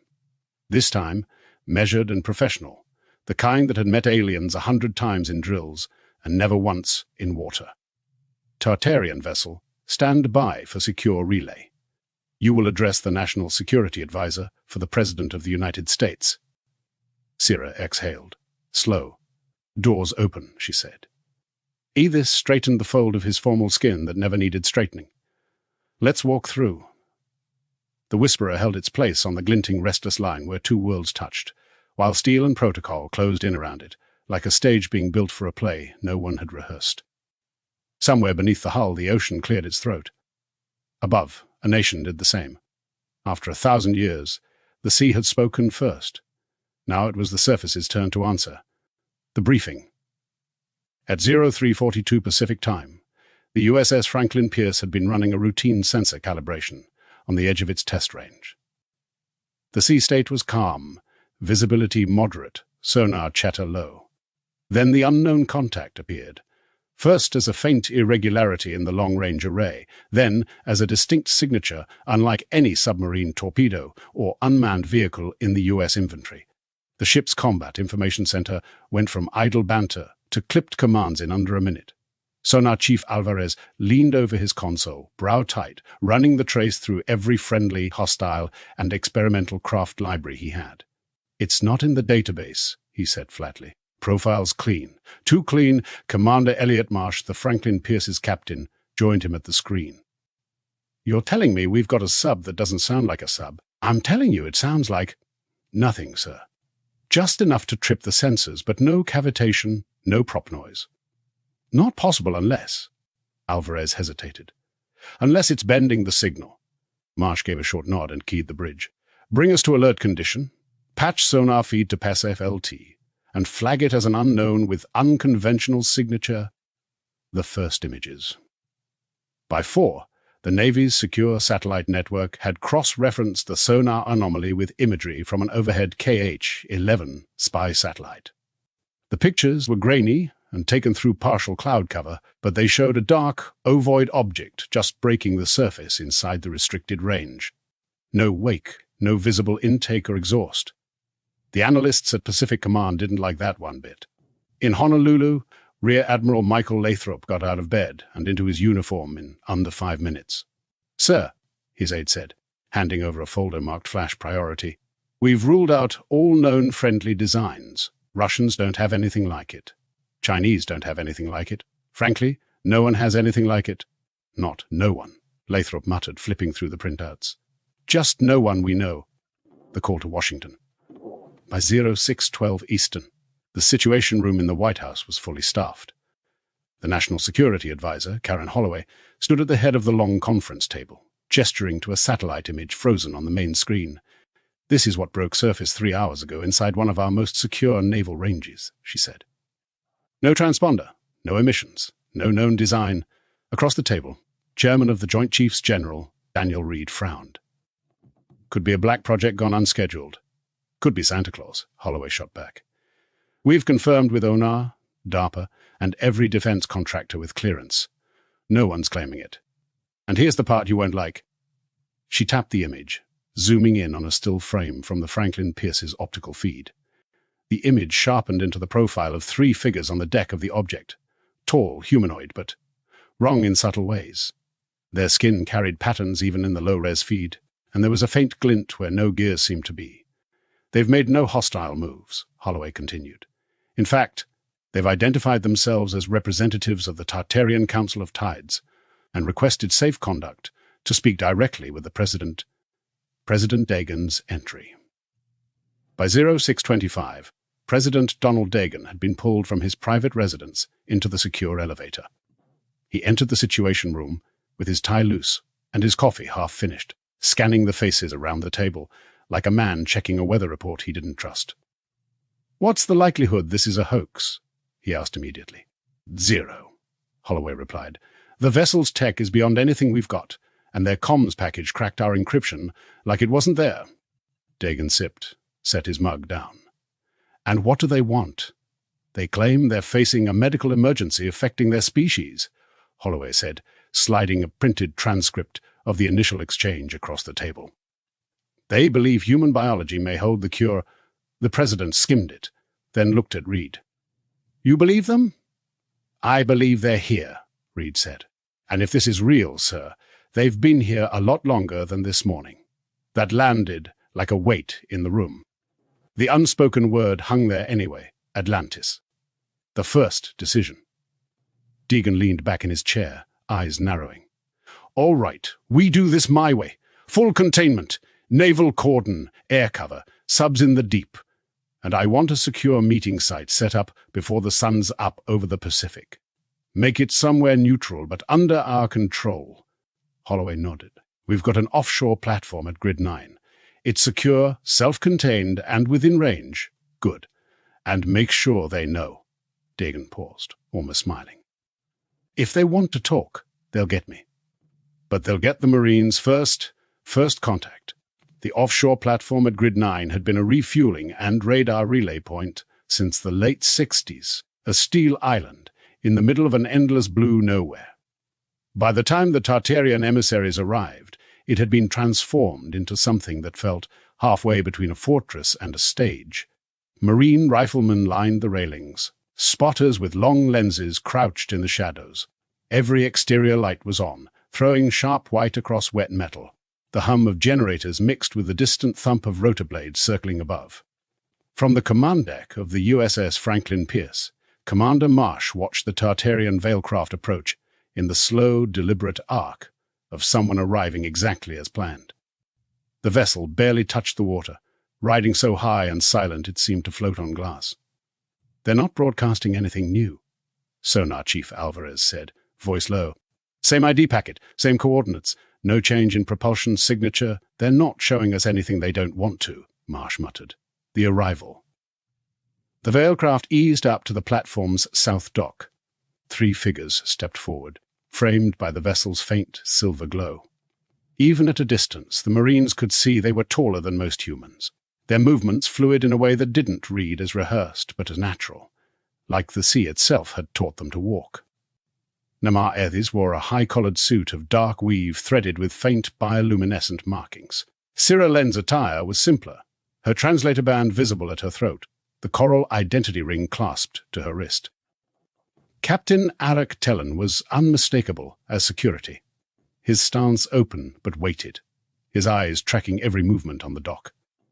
A Marine officer stepped forward, sidearm holstered but visible, flanked by 2 riflemen. "Welcome aboard," he said, the words stiff in his mouth. "You'll follow me to the briefing room. No detours." Ethis inclined his head in a slow, formal acknowledgement. "We accept your terms." The translator's voice carried perfectly across the dock. The Marines shifted, unsure whether to be more unnerved by the alien speech or the perfect English. Inside the platform, the Tartarians were led through a narrow steel corridor toward the platform's central meeting space. Cameras tracked them from the corners. At every junction, Marines stood like statues, their weapons resting at low ready. Cira glanced at Arak. "They are afraid," she murmured in their own tongue. "They should be," he murmured back. "We could take this place without raising our voices, and they could sink us without breaking a sweat," Cira replied. "Fear cuts both ways." The meeting room. The meeting space had been stripped of its usual maps and crew photos. In their place, a single table, 2 flags, the Stars and Stripes and the Navies, and a bank of monitors running encrypted feeds. President Donald Dagan wasn't there yet, but his presence loomed in the sealed laptop at the center of the table. The National Security Advisor, Karen Holloway, sat at the head, flanked by General Reed and Rear Admiral Lathrop. Holloway rose as the Tartarians entered. Thank you for coming. My name is Karen Holloway, and I speak for the President of the United States until he joins us. Please, sit. Ethis took the central seat, Syrah to his right, Arak standing slightly behind. We come as envoys, not as conquerors, Ethis said. We bring no weapons. Only a request. Let's hear it, Holloway replied. The message. Ethis touched the coral band at his wrist. A soft ripple of light projected a three-dimensional image above the table. Not a weapon, but a diagram. A viral structure rendered in perfect detail, bead-like with hooked barbs along its surface. This is what we call the Whisper, Ethis said. It attacks our nervous system. It spreads through our currents faster than we can isolate it. We have identified markers in human biology that may be the key to resisting it. General Reed leaned forward. You're saying you've studied human biology. We have studied our own biology, Ethis corrected. And what we found there, in ourselves, is a legacy of contact between our peoples long ago, traces of you in us. We believe those traces are stronger in you still. That is why we are here. Holloway folded her hands. And what exactly are you asking for? Cooperation, Syrah said. Access to samples, to your medical science. Not as subjects, as partners, the weight of the room. The silence that followed wasn't empty. It was full of calculation. The sound of every human in the room imagining the headlines, the briefings, the backroom arguments this would ignite. Reed broke it first. Before the President hears this directly, we'll need proof of good faith. Something to show you're not here to take and disappear. Arak's voice was quiet, almost dangerous. And what would you give us to prove your good faith? Holloway glanced between them, feeling the air stretch tight as wire. That's what the President will decide. He'll speak to you himself tomorrow. Until then, you'll remain here under our protection. Ethis gave a slow nod. Protection, he said. We accept it as you mean it. The meeting. The next morning broke over the Pacific in a thin strip of gold, the kind of sunrise that made the ocean look molten. From the south, a Sikorsky VH-3 DC King helicopter appeared against the horizon, its rotors scattering sea spray as it descended toward the landing pad atop the Grid 9 platform. President Donald Deegan stepped out wearing a tailored Navy suit and aviator sunglasses, looking more like a man arriving for a photo op than a clandestine first-to-contact meeting. Behind him, two Secret Service agents moved with the practiced precision of people who expected danger in every shadow. Karen Holloway was there to greet him, clipboard tucked under one arm. Mr. President, she said, keeping her voice low. They've been cooperative so far. No aggression, no unusual movements. But they don't like being under guard. They'll like it even less if we get careless, Dagan replied, scanning the deck. Where are they now? In the conference room. Waiting, the entrance. When Dagan walked into the meeting space, the Tartarians rose as one. Ethis inclined his head, a subtle gesture. But there was a regal weight to it, the kind that came from centuries of protocol. President Dagan, Ethis said through the translator band, we thank you for meeting us in person. You crossed a long way to get here, Dagan said, taking his seat. And you've got the attention of the most powerful government on Earth. So let's skip the poetry. You've got a problem. You think we can help? Convince me? Syrah leaned forward. Our people are dying. We have mapped the pathogen. It is unlike any virus in your records, yet traces of your genetic heritage in our bodies suggest resistance. We believe direct cooperation could yield a cure. The stakes. Dagan studied them, his fingers tapping lightly on the table. You're talking about medical research between species. We can't even get two countries to agree on how to share vaccines without a fight. And you want to jump right to interspecies biotech? Yes, Ethis said simply. Because if we do not, the ocean will hold our graves before the decade is out. Arak's voice was harder, more urgent. We do not have the time for your politics, President Dagan. Every tide carries more of our dead. Dagan didn't flinch. And what happens if we help you, and someone decides they like what's in your cities more than they like peace? That is a question for your people, Ethis said, his gaze steady. We know the answer from history, the offer. Dagan exhaled, leaning back in his chair. All right, here's my offer. We form a joint research team. My scientists, your scientists, You get access to human biological data under controlled conditions, no mass sampling without consent. In return, you share what you know about the virus and how it works. And if we refuse, Arik asked, then you'll leave here without hostages, without stolen samples, and without an ally, Deegan said. Because the other option, the one you don't want, is that the world finds out you exist without me controlling the story. You'll have every navy on Earth chasing you to the bottom. Silence followed. Ethis and Sira exchanged a look, not the kind that needed words, but the kind that said an entire conversation had just passed between them. The Pact. Finally, Ethis turned back to the president. We accept your conditions. But know this, if your people break the Accord, we will retreat, and the ocean will swallow us again. We will not surface twice. Dagan gave a small nod. Fair enough. We'll draw up the agreement. For now, you're our guests. We'll get you quarters and start assembling the joint team. As they stood, Sira's gaze lingered on Dagan. History remembers those who reach across the water, Mr. President. We hope you will be remembered well. Dagan offered a faint smile. That's the plan. The research begins. The Franklin Pierce's lower hold had been stripped and converted into what the Navy called a joint operations laboratory. The Americans saw a long row of stainless steel counters, centrifuges, microscopes, and sealed biosafety cabinets. The Tartarians saw a crude but functional workspace, lit in harsh fluorescent glare instead of the soft, undulating bioluminescence they preferred. 2 days after the Accord, the place buzzed with motion. American lab techs in white coats worked alongside Tartarian biologists, clad in sleek water retention suits, their skin still faintly glistening from the humidified air pumped into the lab. The teams. On the American side, Dr. Evelyn Price led the biomedical division, a virologist with the clipped efficiency of someone used to working under deadlines. She stood at a stainless steel table, pipetting human serum into a rack of tubes. Opposite her, Dr. Kareth Solon, a Tartarian xenobiochemist, held a translucent pad between webbed fingers, its holographic display mapping viral replication across a simulated Tartarian nervous system. These markers, Kareth said, pointing with one long finger, are where the viral hooks latch to neural tissue. We believe your human analog may resist the latch entirely. That's the theory, Price said without looking up. We're still waiting for the sequencing results. Until then, we're not even sure your virus behaves the same way in our medium. The first data. Hours later, a small cluster gathered around one of the Tartarian projection spheres. On its surface floated a rotating model of the Whisper. Red markers lit up along its outer hooks.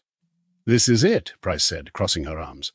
The human serum's antibodies latch onto the viral hooks. Not perfectly, maybe 50% binding efficiency, but it's something. Sira, who had been quietly observing from the corner, stepped forward. 50% is more than we have. It could mean the difference between life and death for thousands. Arik was less moved. Or it means you'll use this to develop a cure for yourselves, then decide whether we're worth saving. Ethis cut him a look. Enough. The challenges. Not everything went smoothly. Tartarian data systems didn't mesh cleanly with American hardware. Translation bans failed mid-discussion, turning key scientific debates into confusing hand gestures. Cultural habits clashed. The Tartarians found human lab safety protocols clumsy and overcomplicated, while the Americans bristled at the Tartarians' willingness to test procedures on themselves without formal review. And beneath it all, the clock kept ticking. Every message from the deep carried worse news. Infection rates rising, hospitals overrun, mass reef burials in the abyss, the moment of trust. 3 nights into the research, Dr. Price found Ethis alone in the lab, studying a holographic model. She hesitated before speaking. "You're not just here to get our help, are you?" she asked. Ethis didn't look up. "I am here to give it too. The virus will not stop with us. It will learn. It will adapt. And if it reaches your shores, you will not be ready." Price studied him for a long moment. "Then let's make sure it never gets that far." Ethis finally looked at her. and for the first time since they'd met, he smiled. Chapter 5. Bridge of Science. The Joint Operations Laboratory aboard the Franklin Pierce was no longer just a retrofit. It was a living, breathing fusion of two worlds. Everywhere, humans and Tartarians worked side by side. On one side of the room, sleek American centrifuges hummed under LED lights. On the other, translucent Tartarian bio. Cradles glowed with internal bioluminescence, each pulsing in time with the metabolic rhythms of the samples inside. The air was cooler now, humidified to suit the Tartarians, which left a perpetual film of moisture over every surface. Dr. Evelyn Price moved through the room like she was inspecting a surgical theater before an operation. Her auburn hair was pinned in a severe knot, safety glasses perched on her nose, lab coat perfectly pressed. She had been one of the president's personal selections, a virologist with a reputation for both brilliance and a refusal to play nice with bureaucrats. Kareth Solon, the Tartarian xenobiochemist from the early negotiations, stood opposite her station, hands resting on a holographic console shaped like a seashell. Every movement of his fingers sent ripples of data across the hologram, where 3D viral structures twisted in shifting color patterns. He had the deliberate calm of someone who knew his value and didn't need to prove it. At the far table, Dr. Marcus Vance, a human geneticist with a crooked smile and a taste for breaking lab rules, was already deep in discussion with Dr. Sira Olin, a Tartarian hybrid specialist. Sira's specialty was controversial, even among her own people. She studied the remnants of the ancient human-Tartarian unions from 1,000 years ago. Her skin bore faint gold undertones, an unusual trait even among Tartarians, and her hair floated in silky strands around her head. Ethos moved among the stations, hands clasped behind his back, observing without interfering. He had agreed to stay as a diplomatic presence rather than a direct researcher, a bridge between both sides. Today is about building the foundation, he told the room. Not just the science, but trust. If this fails, it will not be because we lack the skill. It will be because we failed each other. Price muttered under her breath. Motivational speeches don't sequence genomes, but she didn't look away from her work. The first task was clear. Identify any residual immunity markers from the ancient hybridization between humans and Tartarians. If such markers still existed in human DNA, they might offer a blueprint for a targeted cure. Marcus Vance looked up from his terminal. We'll need access to your historical genetic archives. As far back as you can go. Sira hesitated. Some of our history is not shared lightly, especially from before the rift. Price didn't even glance up. Then you'd better get comfortable sharing, because we're not curing anything with half the picture. Kareth's gills flared faintly, a Tartarian sign of irritation, but he inclined his head. You will have what you need, but you must understand. Every sequence you see is a part of our people's story. Treat it as such. By midday, the lab was humming at full tilt. Samples flowed from storage to analysis, human and Tartarian tech spliced together in improvised compatibility. The translation bands worked overtime as scientific jargon ping-ponged between languages and cultural frames of reference. Some conversations were tense, clipped. Others, especially between Vance and Sira, started to warm, as if curiosity was beginning to outweigh suspicion. In the corner, Ethis caught Evelyn Price watching Kareth's work out of the corner of her eye. Her voice was softer this time. That model of the viral hook. Does it shift with environmental change? Kareth looked up, surprised. Yes. Most pathogens resist structural change under pressure. This one adapts in seconds. Why? Price was already scribbling notes. Because if it adapts that fast, then immunity markers from the hybrids would have to be broad spectrum. We might be looking for the wrong thing. Kareth studied her for a moment, then gave the faintest nod. Perhaps we are looking for the same thing.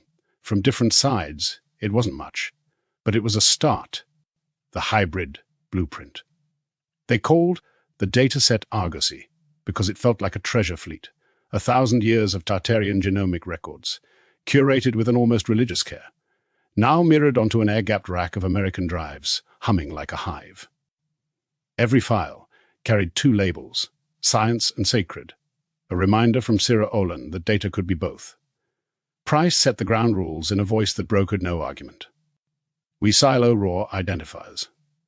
We anonymize at ingestion. We double-blind everything that touches patient history. If anyone breaks protocol, I will personally staple their clearance to the bulkhead. Kareth's reply was softer, but no less absolute. And any sample extracted from a living hybrid, Tartarian or human, requires explicit consent recorded in both languages and witnessed by both sides. No implied anything. They shook on it. An alliance made of law and glare. The first maps. Marcus Vance piped argosy through a translation layer. He and a Navy cryptanalyst hacked together overnight. Tartarian gene notation on the left. Human HGVs on the right. A reconciliation engine in the middle that threw bright flags whenever old hybrid loci snapped into focus. Patterns emerged like constellations. Here, Sira said, highlighting a run of intronic segments with her fingertip as the hologram spun. Legacy markers from shoreline families, Mediterranean lineage. See the tandem repeats? They're not noise. They scaffold a regulatory switch. Price leaned in. Regulatory for what? Neural immune modulation, Kareth answered. Our bodies learn to cool inflammatory cascades near synapses after a century of vent dust fevers on Atlantia. The human contribution made that damping. How do you say?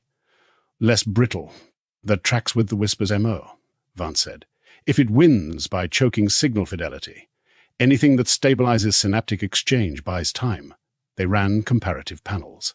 Leo Taran's bloodwork against a control from a Tartarian adult, showing mid-stage progression, plus 3 human volunteers from a Navy hospital in San Diego. Descendants of coastal families willing to be swabbed, consent forms signed in triplicate and filmed. On the hollow, 3 curves climbed, 1 leveled. Leo's stayed nearly flat. There, Price said. Upstream of the HLA region. Your notation calls it Realm Gate.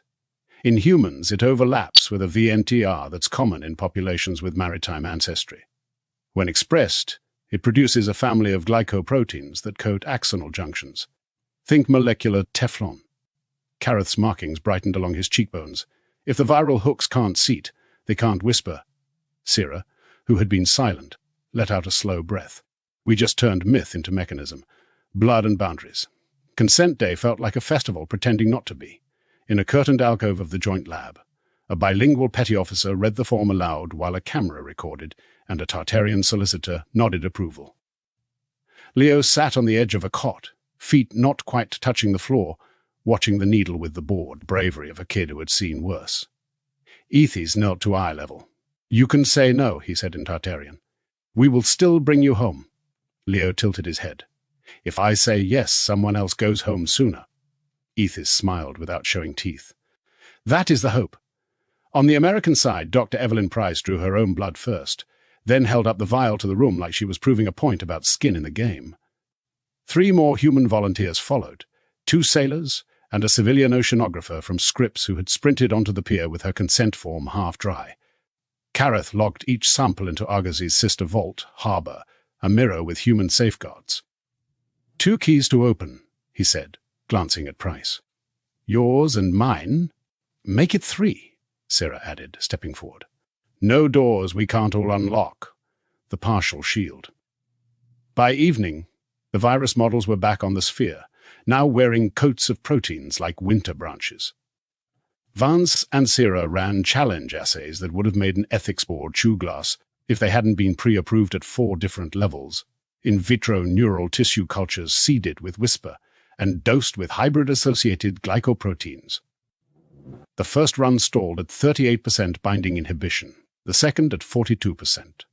The third, after Kareth suggested a pH modulation to mimic deep ocean chemistry, jumped to 57%.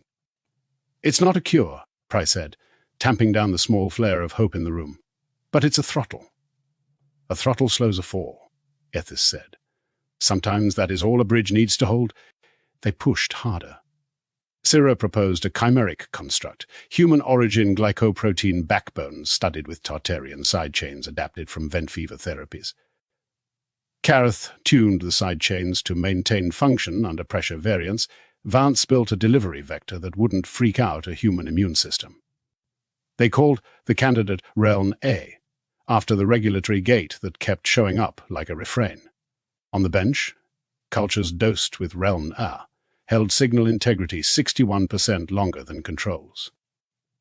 In neuroorganoid models, motor reflex proxies degraded in hours instead of minutes. It wasn't victory music, but the beat changed. Edges and ethics. Trust grew in strange places, over midnight noodles slurped at opposite benches, in the moment Price wordlessly handed Kareth her favorite micropipette after his jammed. When Syrah shut down a well-meaning Navy doctor who asked if the Tartarians could just grab more hybrid kids from your archives. "We don't grab children," Syrah said, each word a stone placed carefully. "We ask families. We protect them. We remember what happened when asking stopped." The doctor flushed. Understood. Arak watched everything with a soldier's patience. He didn't smile much, but when a young corpsman flinched at a Tartarian nurse's bioluminescent markings, he positioned himself so the corpsman had to address the nurse directly the next time. Little choreography, big difference, the foreshadow. On the fourth night, after 20 hours of assays, Price called a pause. "Go sleep," she ordered, pointing her pen like a wand. "Everyone." They powered down benches, sealed culture hoods, logged samples back into harbor under triple key lock, and dimmed the lab. Only one thing stayed on, a small incubator in the corner, set to mimic deep ocean temperature and pressure for a Tartarian nerve tissue panel scheduled for Relna dosing at dawn. Kareth checked the readout twice. "Stable." "Tomorrow," he said, mostly to the machine. "Tomorrow," Price echoed, mostly to herself. The corridor lights slid to night mode, soft red bars guiding the way out. Somewhere in the bowels of the ship, a generator coughed, caught and smoothed out. Above, the Pacific breathed. No one noticed the faint, intermittent flicker in the incubator's pressure regulator. Not yet. Relnay. The day began like a page out of a procedural manual, coffee in paper cups, protective hoods humming, the tart tang of antiseptic biting through recycled air. By 0700, the joint lab was fully lit, the Pacific outside a shifting slate grey through the portholes. Dr. Marcus Vance was first to the incubator. He checked the seal, the temperature, the pressure readout. The flicker from the night before was gone, if it had even been there. The panel of Tartarian nerve tissue samples floated in their nutrient gel like pale kelp fronds waiting. "Looks good," he said, tapping the display. "Relnay goes in controlled release." Kareth handled the administration like a ritual. The chimeric glycoprotein, human backbone, Tartarian side chains gleamed faintly in its vial, an almost opalescent suspension. He used a slow injection into the sealed culture, allowing the gel to swirl and mix without stressing the tissue. Syrah and Price recorded readings in both human and Tartarian notation. The holographic overlay showed molecular docking in near real time, Relna binding to axonal sheaths like frost forming on glass. "This is it," Price said, unable to keep the steel out of her voice. "If the markers hold, we've got more than a throttle. We've got traction, Kareth repeated, testing the word. Better than grip. More like pull forward. First signals of hope." The initial assay outpaced their best trial by a full 25 minutes. Neural signals in the tissue model maintained clarity, the whispering interference failing to seat on its usual latch points. On the hologram, the virus's bead-like bodies drifted and realigned, trying and failing to penetrate the Relna shield. "That's 73% inhibition," Syrah breathed, eyes darting between readouts. Price didn't smile. "One trial doesn't crown a king. We run it again." They did. The numbers held. Then again with human neural tissue from volunteer donors. Again, the numbers held. By noon, even the most guarded faces in the room carried a thin glint of optimism. The accident, it happened in the lull before lunch, exactly when discipline softens. An American lab tech, Corporal Sean Rudder, leaned over to adjust a sensor on a culture hood. He didn't see that the sleeve of his Tyvek coat had brushed the manual override for the incubator's pressure valve. It was only open for 3 seconds, 3 silent, unnoticed seconds, but in deep ocean biology, that was an eternity. One of the Tartarian samples clouded instantly, a milky bloom in the gel. Kareth was on it in a heartbeat, snapping the valve closed and slapping the emergency seal. "Containment breach in Unit 6, he barked, his voice carrying the weight of someone who'd done this before. Syrah pulled Rudder back by the shoulder. "Out? Now?" Her tone didn't leave space for protest. The young man's ears burned as he stumbled toward decontamination. Damage control. Price and Kareth worked side by side, purging and replacing the nutrient medium under negative pressure, while Syrah ran every contamination assay she could think of. The other Tartarian scientists had their eyes on the Americans. The Americans had their eyes on the Tartarians. "Trust, that fragile bridge," creaked audibly in the silence. "Was it deliberate?" one of Ethys's aides asked in Tartarian, too quietly for most to hear. Kareth answered without looking up. "If it was, the clumsiness disqualifies the intent." Price finally broke the tension. "It's clean now. No spread beyond Unit 6. But the tissue's lost, trial's dead. Then we start again," Kareth said. "No drama, just fact. The debrief." The accident report was clinical. Operator error, valve override, no escalation. But the cultural report was messier. A breach, no matter how small, confirmed the unspoken fear. This cooperation was one mistake away from collapse. Ethys took the American side publicly, which surprised even his own counselors. "Every ocean current carries debris," he said. "It is the navigator's skill that matters, not the flotsam." In private, he told President Dagan over a secure line, "If this happens again, our scientists will go home. And Relnay will go with them. Lessons." The following morning, the lab protocols doubled in length.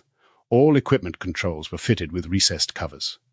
Access keys were issued in triplicate. 1 Tartarian, 1 American, 1 joint. Price gathered her team. "If you can't follow these, you can't work here. I don't care who you are, what uniform you wear, or what flag's on your paycheck." Kareth delivered the same message in his own language to his people, and for the first time, Price thought she heard the faintest thread of approval in his voice. By week's end, Relna trials were back on track. The bridge had held. But everyone in the room now understood that it could also break. Breakthrough, or breakdown. The joint lab had gone from a place of careful observation to something that thrummed like the engine room of a ship at full steam. Every bench, every console, every water-filled Tartarian incubation cradle was in use. The hum of American centrifuges mingled with the low harmonic drone of Tartarian molecular compressors, a strange duet that everyone was slowly growing accustomed to. For the first time since the Surface Pact was signed, both sides were looking at the same numbers and smiling. The leap to live trials. President Dagan's message came through on a secure channel in the early hours. "If Relnay's going to save lives, let's prove it. Authorize Phase 1.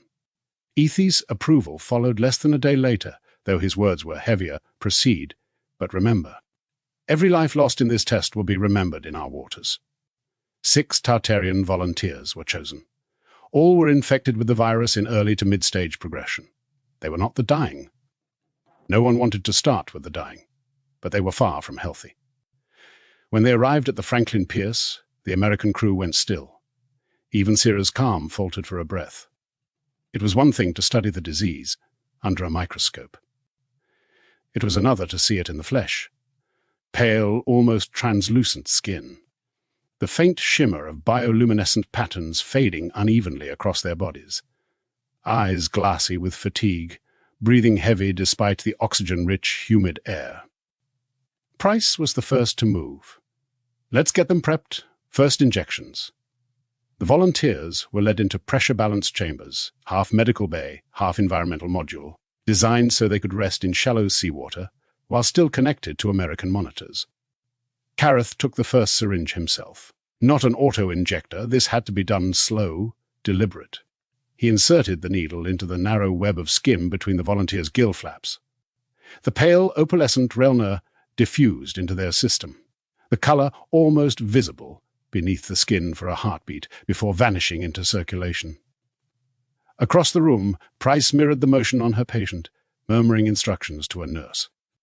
She didn't look up, but she spoke in Tartarian. Rough, accented but clear. "Hold steady. You're not alone." One by one, all 6 received their doses. Then came the waiting. pressure from above. By day 2, the Pierce was swarmed with messages from Washington. Updates were being demanded every 6 hours. Military intelligence wanted clearance to board. One senator suggested, off the record, that the U.S. should retain samples for strategic purposes. Price slammed her terminal closed after reading that one. "We're not turning this into a weapons program." Gareth gave a thin smile. "Your people are as predictable as ours. Signs of life." On the third morning, something shifted. Volunteer 3, a young Tartarian named Selos, sat up in her chamber unassisted for the first time since arrival. She blinked, lifted her head, and, without prompting, asked for food. "Blood markers improving," Sarah whispered over her console. Gill inflammation reduced by 42% in all subjects. Hours later, Volunteer 5 reported the first deep, unlabored breath he'd taken in months.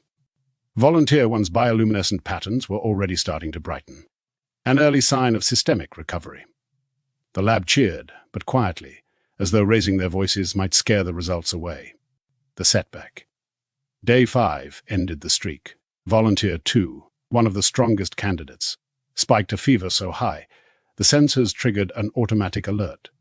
By the time Gareth reached the chamber, the patient was convulsing, gill slits contracting erratically. Price initiated an emergency flush of Relnay, replacing it with a stabilizing compound. The convulsions stopped within minutes, but the patient remained unconscious. It was a reminder, sharp and merciless, that they were still one step from failure, the edge of success. By day 7, 5 of the 6 patients showed consistent improvement. The one who had crashed remained stable but unchanged. Ethis visited in person, his voice carrying through the lab. "You've given us more in a week than our own scientists could in a year. But until every patient walks out of here alive, the work is not done." Price glanced at Gareth. He didn't speak, but his nod said it all. Breakthrough or breakdown, it could still go either way. The fault lines. The Franklin Pierce had taken on the feel of a storm shelter. On the surface, things were calm. 5 recovering Tartarians, steady lab numbers, cooperative teams. But just beneath, pressure swirled, not from the ocean, from people. The political undertow. Washington was restless. The more encouraging the reports became, the louder the whispers got in the secure channels. Senators wanted exclusive research rights. The Pentagon floated the idea of protective custody for Tartarian scientists in case relations soured. President Dagan played defense daily, fielding calls from cabinet members and generals who spoke as if the Tartarians were an opportunity, not an ally. "You signed off on cooperation," Dagan reminded one general over the encrypted line. The man's voice was ice. "And you signed off on protecting America's future." "I'm telling you, sir, Atlantis tech in our hands would change the balance of power overnight." Dagan hung up without answering. The 6th patient. The scientists called him Corvin. His recovery was the question mark on every chart. Where the others saw gradual strength returning, he lingered in a grey zone, neither worsening nor improving. Gareth visited him twice a day, speaking softly in Tartarian, recounting old tales of his home city beneath the 9 currents. Selos, now strong enough to walk the length of her chamber, brought him morsels of spiced kelp. He would accept them with a weak smile, but his biometrics stayed flat. Price wanted to increase the Relna dosage. Syrah objected. "We don't know the metabolic tipping point yet. Push too far, and he dies?" Price cut in. "He's already dying." "I'd rather go down swinging." It became the first open argument between the 2 leads. Neither raised their voice, but every set of eyes in the lab followed it. Spy in the water. That night, a Tartarian junior aide named Dreth was caught by U.S. Navy security entering the secure refrigeration unit. He had no clearance for it. Inside were frozen samples of Relnay in its concentrated form. Under questioning, Dreth admitted he'd been sent by a third council within the Tartarian government, a faction opposed to surface cooperation. Their goal, secure enough of the cure to end the program early so Atlantis could finish the work alone. The revelation hit the team like a wave over the bow. It wasn't just the Americans with factions pulling strings. The Tartarians had their own saboteurs. The argument in the observation deck. Dagan flew in for a closed-door meeting in the observation deck overlooking the Pacific. Ethis was already there, looking out at the horizon. This project was built on trust, Dagon said, his voice low. "If your people are stealing from my labs—" Ethis turned slowly. "And if your people are already drawing plans for weapons based on our genome?" They stared at each other, both knowing the accusations weren't empty. Kareth broke the silence from the side. "Then perhaps this is the only test that matters, not whether Relna works, but whether we can make it work together without tearing it apart." Neither leader replied. But neither walked out either. A risk taken. In the end, Corvin became the proving ground for that fragile trust. Kareth and Price compromised. A half-step increase in Relna, combined with a new nutrient infusion based on both American amino maps and Tartarian hydrominerals. For 12 hours, nothing happened.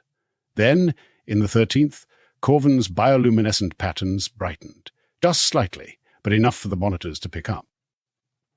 Cyril logged the result without a word. Price allowed herself the smallest exhale of relief, cracks in the hull. On the surface, the alliance held. In reality, fault lines had opened. Political factions, personal mistrust, espionage. The bridge of science had carried them this far. But if the wrong pressure hit, it could collapse. And somewhere in the background, the people who wanted it to collapse were already reaching for the next lever. Chapter 6. Pressure at the surface. The storm wasn't in the Pacific. It was in Washington. President Donald Dagon had grown used to the late-night calls from the Hill. Senators with urgent budget concerns. Committee chairs hinting that the public had a right to know. And party leaders reminding him that secrecy could destroy him in an election year. But this week, the calls weren't just about money. Someone had leaked. It wasn't a front-page scandal. Yet, just a trickle of cryptic stories in the Washington Sentinel and the Globe Observer.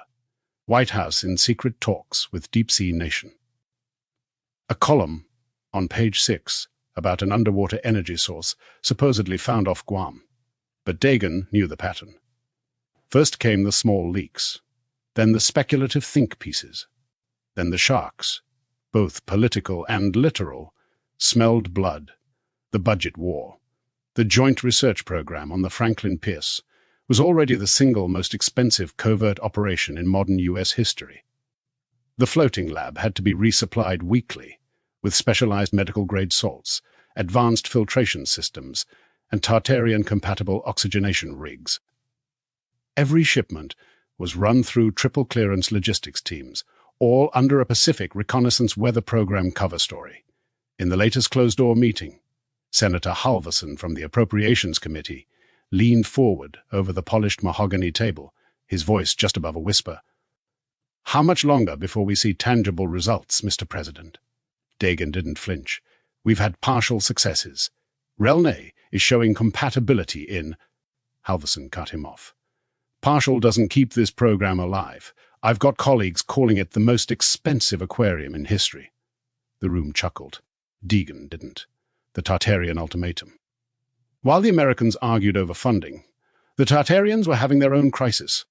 In the council chamber aboard the Theris Val, Ethis stood in front of the central dais, speaking in the low melodic tones of the old tongue. "We have been patient, but our patients, our families, are dying faster than your scientists can work.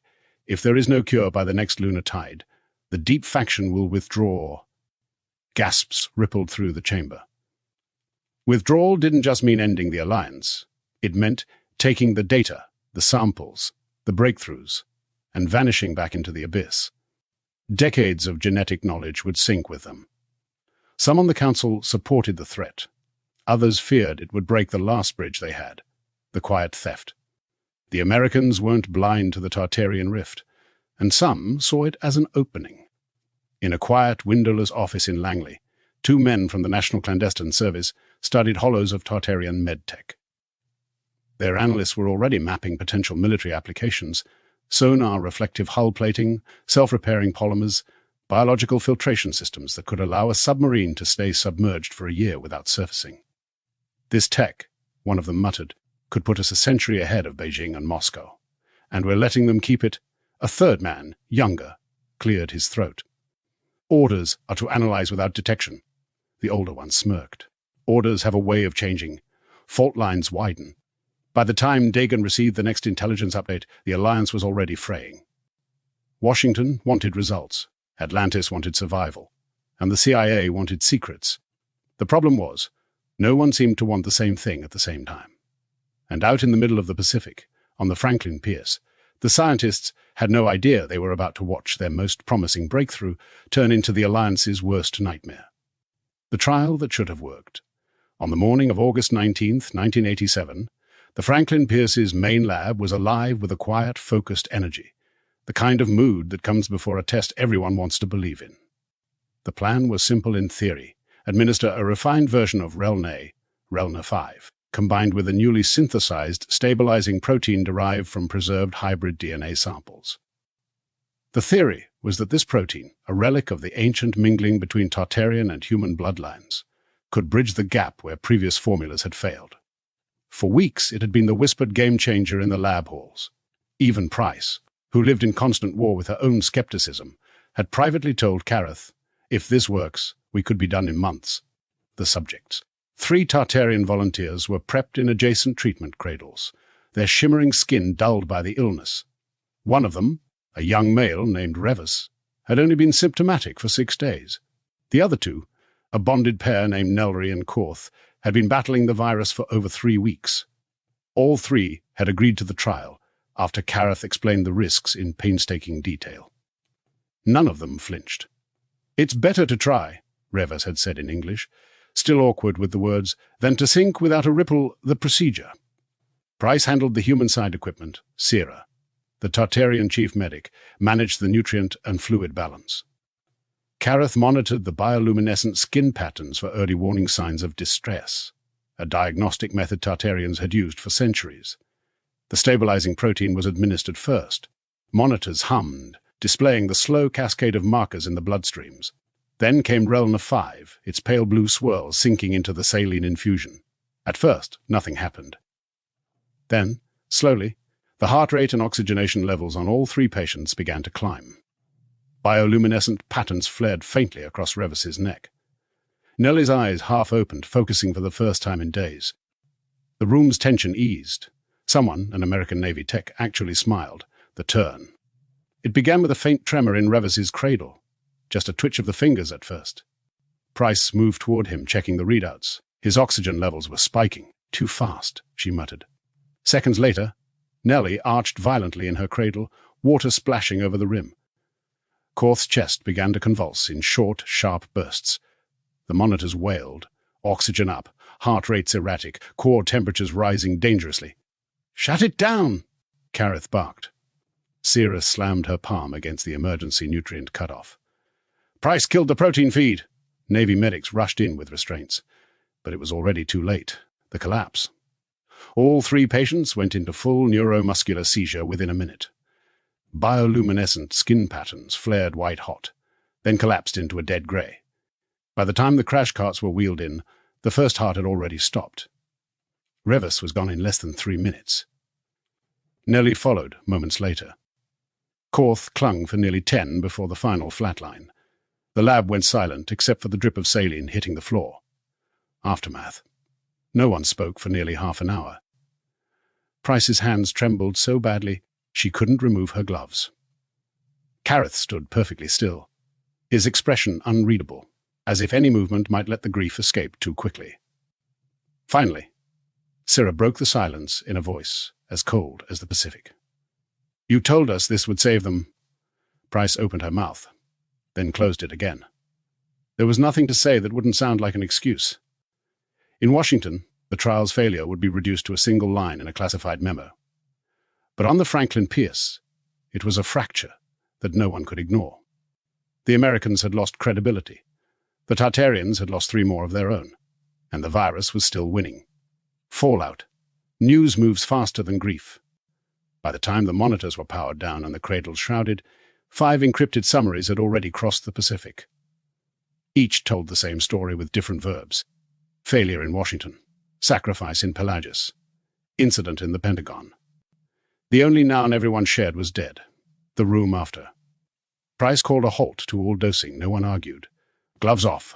Hoods up. The lab's noise collapsed to the click of keys and the soft whir of backups.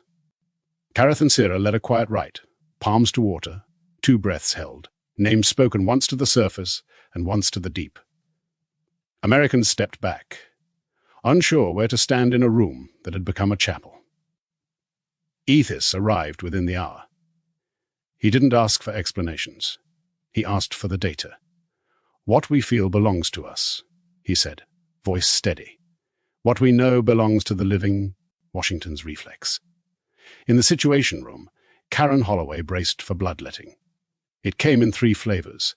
Fiscal, cut it loose before it eats the budget, said Appropriations. Moral, we're killing them in our lab, said a senator who'd never set foot on deck. Predatory, if the cure's unstable, secure the tech, said a general who saw opportunity where others saw bodies. Dagan listened, jaw tight. When they were done, he spoke without looking up from the summary. We don't pull the plug, because one bridge plank broke. We replace the plank, he pointed at Holloway.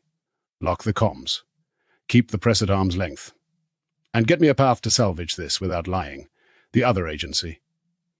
At Langley, the failure slid across a different table and transformed into leverage. A memo stamped eyes.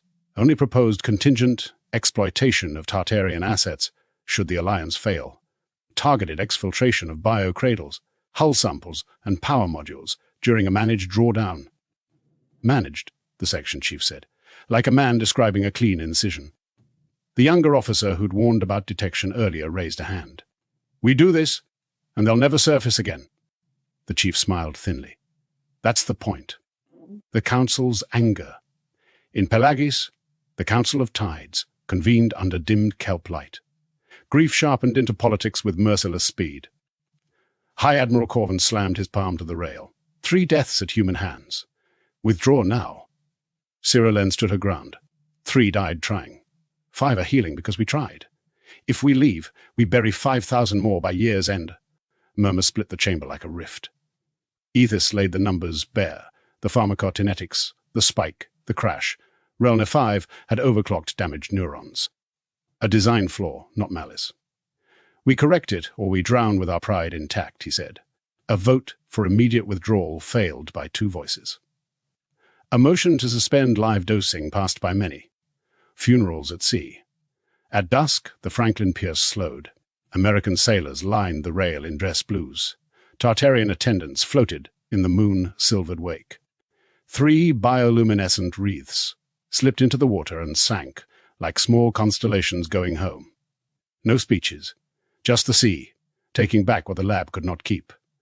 After, Arak found Price alone at a sink, scrubbing her hands as if failure were soluble. You didn't kill them, he said. I mixed the dose that did, she replied without turning. We signed the form that asked you to, he said. Both are true. Blame finds a face. Someone still had to carry the weight. The deep faction demanded Price's removal. A bloc at the Pentagon demanded Tartarian access curtailed. Holloway proposed a compromise. Appoint a joint safety officer with veto power over any protocol. 1 Tartarian, 1 American. Both signatures required to proceed. Ethis accepted. Shared brakes, he said. We should have installed them. Before we tested the engine, the leak becomes a story. A columnist in D.C. ran a blind item that read like a dare. Sources say tragedy has struck a highly classified marine biomedical program. How many lives is the White House risking offshore? Phones lit up. Deegan's comms team smothered, stalled, and smudged, but the outline of the secret was starting to show through the paper. On deck, the scientists went back to first principles. Strip Relna 5 to the studs. Cap the excitatory cascade. Rebuild the dose curve under slower kinetics. Gareth wrote a single line on the lab slate and circled it twice. Slow is safe. Underneath that, Price added, safe is living. The alliance hadn't collapsed. It had cracked, and in the crack, hands were already reaching. From politicians, from spies, from zealots who would rather be right than alive. The knife in the water. It began as all covert operations do. On paper, clean and bloodless. Langley's file called it Op Sundiver, a dual retrieval contingency authorized only in the event of Tartarian withdrawal. In reality, the green light was already glowing. The plan? Insert a Special Activities Division team onto the Franklin Pierce under cover of a crew rotation. Secure targeted Tartarian tech modules and exfiltrate before anyone noticed. The target list read like a wish catalogue for every defence contractor in the Beltway. 1 biocradle, intact and functional. 2 hull segments from a Tartarian submersible. 1 energy core, size of a basketball, capable of powering a destroyer. Officially, it was insurance. Unofficially, it was theft. The insertion. 2 men and 1 woman boarded the Franklin Pierce at Pearl under forged maintenance orders. No one looked twice. They had the posture and chatter of career Navy techs. One of them, code-named Bishop, had been inside Tartarian compartments before and carried the quiet confidence of a man who thought he could charm a lock. What they hadn't accounted for was Arak.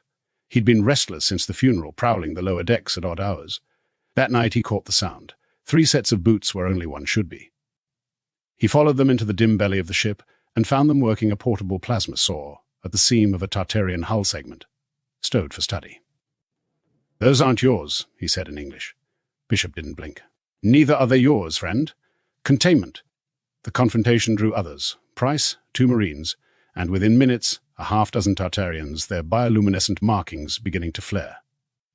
Bishop weighed his options and decided arrogance was cheaper than violence. "We're securing potential hazards," he said, stepping back from the saw. "Chain of command above your pay grade." Price stepped forward until she was nose to nose with him. "My chain of command starts at the President, who starts in the shadows." Bishop's smirk faltered. In the end, no shots were fired, but the operation didn't vanish. The team was quietly reassigned at the next port, out of the program, but not out of the game. Langley didn't like being embarrassed, and someone at the table was already writing the next OPE plan. The leak widens. 2 days later, a DC gossip column printed a paragraph that made Holloway's blood run cold. Sources whisper of a confrontation aboard a classified research vessel in the Pacific. Words like Atlantis and theft were overheard in the same breath. Draw your own map. It wasn't enough for the public to connect the dots, but it was enough for the Council of Tides to smell betrayal.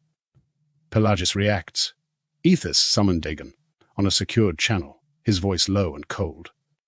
"We bury our dead beside yours, and still you send thieves to cut pieces from our bones. Is this how you honor your pacts?" Dagon didn't flinch. "I didn't authorize it. And I won't let it happen again." The line went silent for 3 heartbeats. Then Ethis said, "The next hand we catch stealing will not return to the surface." Ripples in the crew. Among the American scientists, trust began to splinter. Some, like Price, still believed in the mission. Others started quietly sending resumes to labs far from the ocean. On the Tartarian side, guards began accompanying scientists at all hours, their presence silent but loud in its meaning. The Alliance was still alive, but it now had a knife pressed between its ribs, one twist away from bleeding out. Breaking point. The Alliance didn't collapse all at once. It sagged first, like a bridge with too many trucks parked on it, until everyone on deck could feel the strain in their bones. Pressure from the hill. By late October, President Deegan was burning through political capital just to keep the project breathing. The classified briefings had turned hostile. Half the senators in the room now led with, "Why are we still doing this?" instead of "What's the next step?" A finance hawk from Arizona threw down the numbers like an indictment. 200 million in appropriations, 3 confirmed Tartarian deaths. No viable cure. "That's a bad return, Mr. President." Dagon's reply was quiet but lethal. "If the cure works, we save a civilization. That's the only return I'm interested in."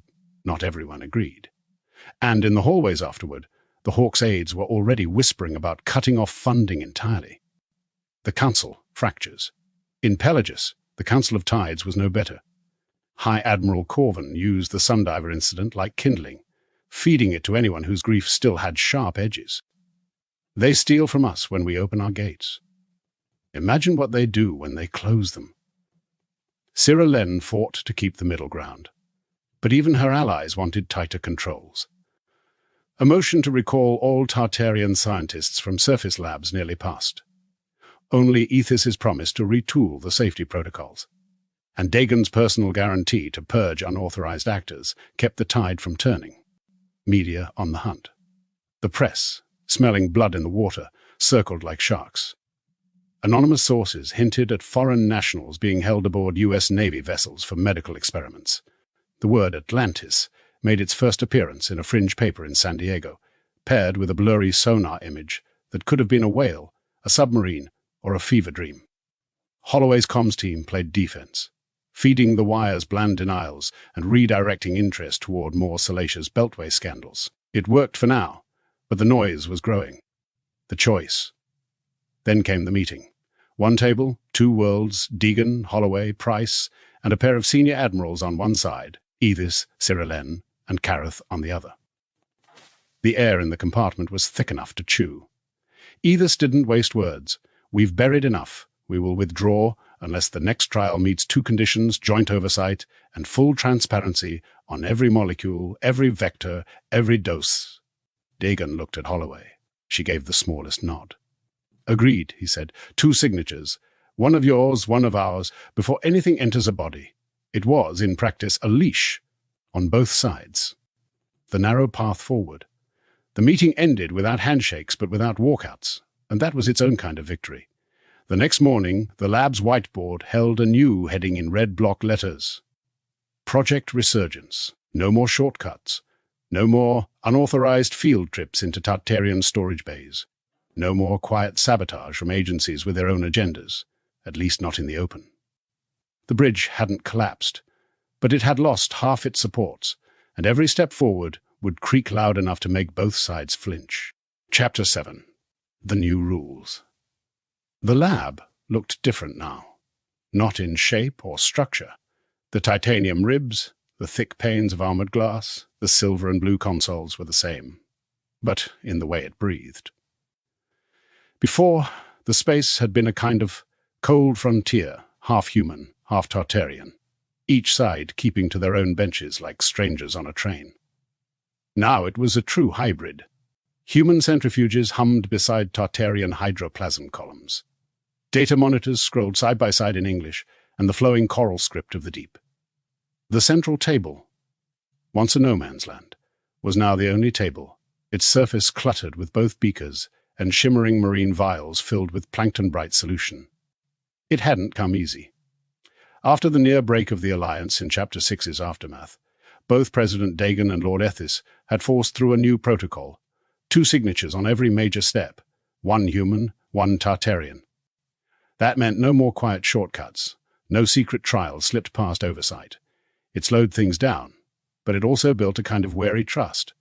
Ancient science meets modern engineering. The first thing the joint team did was throw the old playbook out the porthole. Human virologists had been attacking the oceanic plague, the way they would an airborne human virus. Isolate, sequence, bombard with synthesized inhibitors. Tartarian physicians, however, treated disease like an ecosystem problem. They believed the virus couldn't simply be killed. It had to be coaxed into a non-lethal coexistence, much the way their ancestors had learned to farm venomous reef organisms without dying from their stings. Dr. Rebecca Price, now the unofficial bridge between both worlds, found herself translating more than just language. "You're saying we don't cure it by force," she said to Veshtal, the Tartarian pathobiologist whose gill-frilled face was rarely without a frown. "I'm saying your force is what makes it fight harder," Vesh replied. "Our bodies remember the ocean's toxins. They adapt. Your machines can help us speed that memory." And so the work began, hybridizing Tartarian marine serum therapy with CRISPR-based human gene editing. The theory was simple. Trigger the ancient shared immunity from the first crossbreeding centuries ago, then lock it into place before the virus mutated again. The clock still ticked. Even with cooperation restored, time was running thin. Reports from Pelagus showed infection rates doubling in some districts.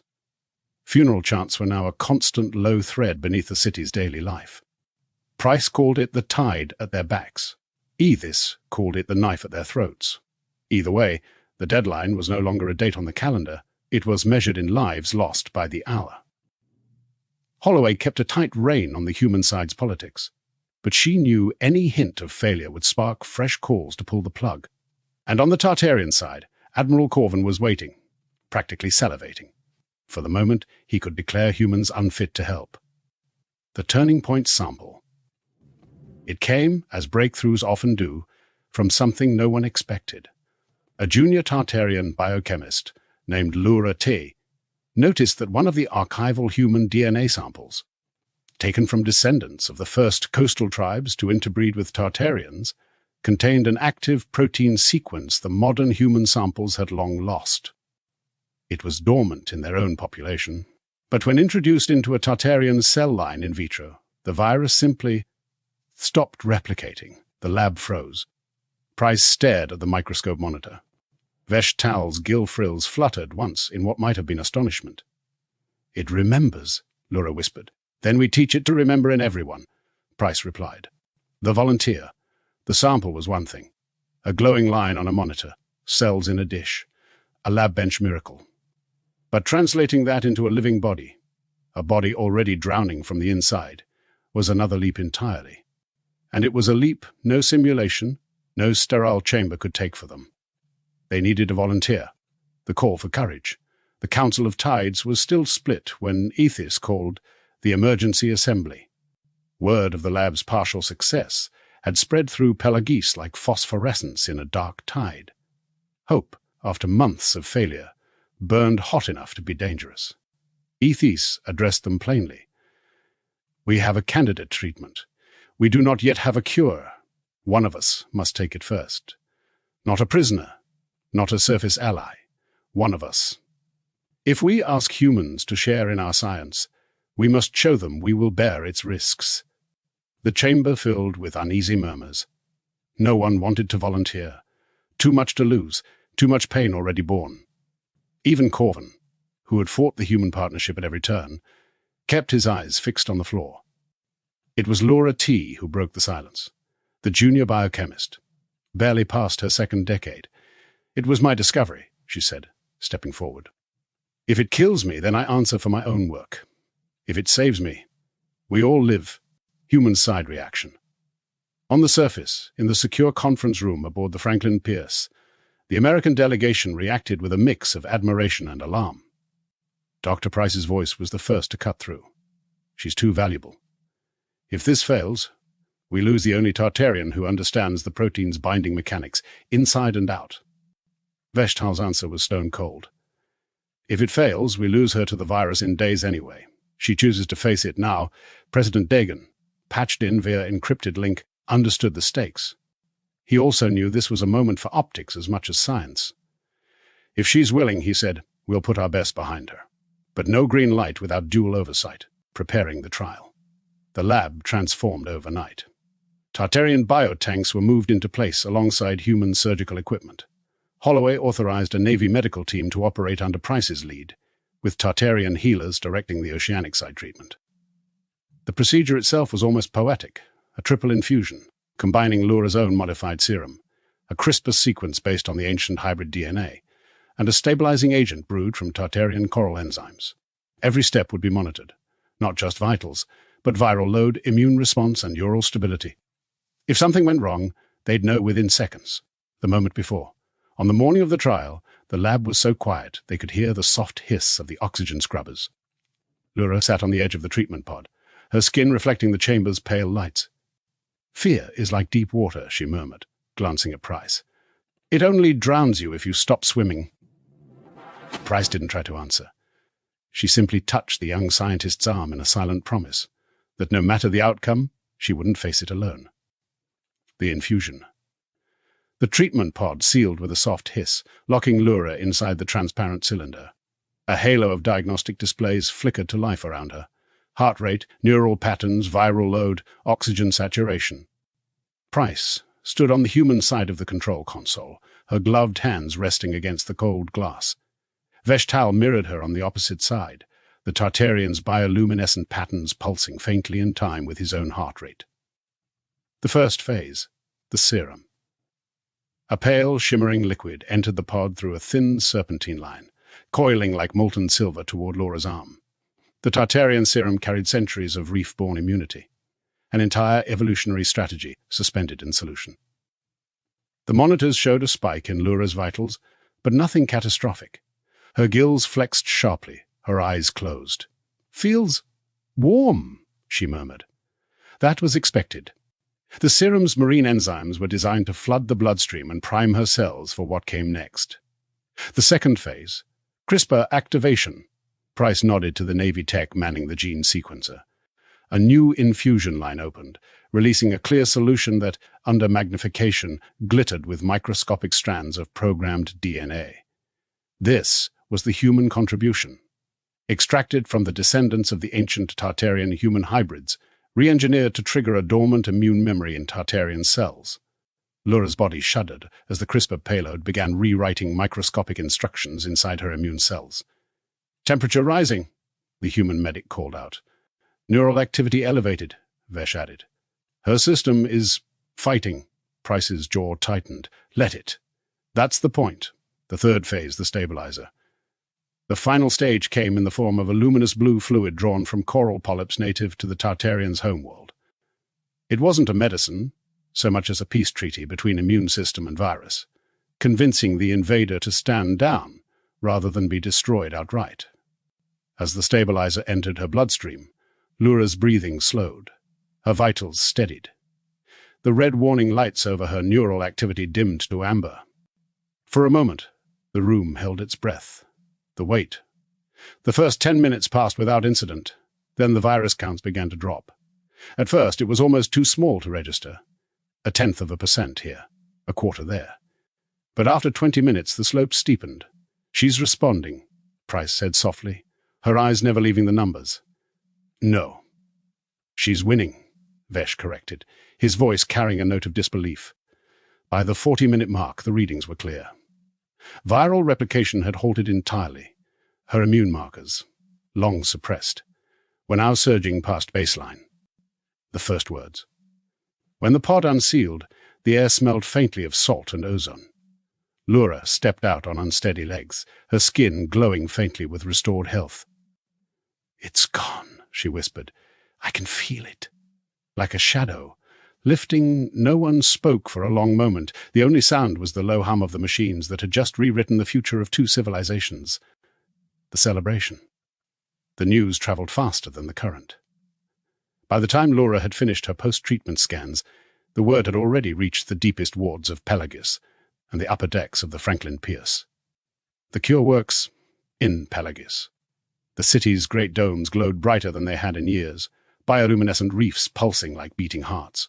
Families who had been shrouded in mourning rituals for months now drifted together through the plazas, touching foreheads, exchanging whispered blessings. Fisheries that had lain abandoned due to quarantine restrictions reopened. Musicians filled the water with slow, resonant chimes made from the shells of deep-sea nautiloids. For the first time in a generation, the sound was not an elegy, but a song of renewal. Lura was carried, literally, through the streets by her peers, each one marking her arms with swirling trails of pigment that would stain her skin for weeks, the mark of the survivor. On the Franklin Pierce, the humans had their own way of celebrating. The ship's mess hall became a makeshift banquet, tables laden with seafood and fresh bread flown in from a coastal base.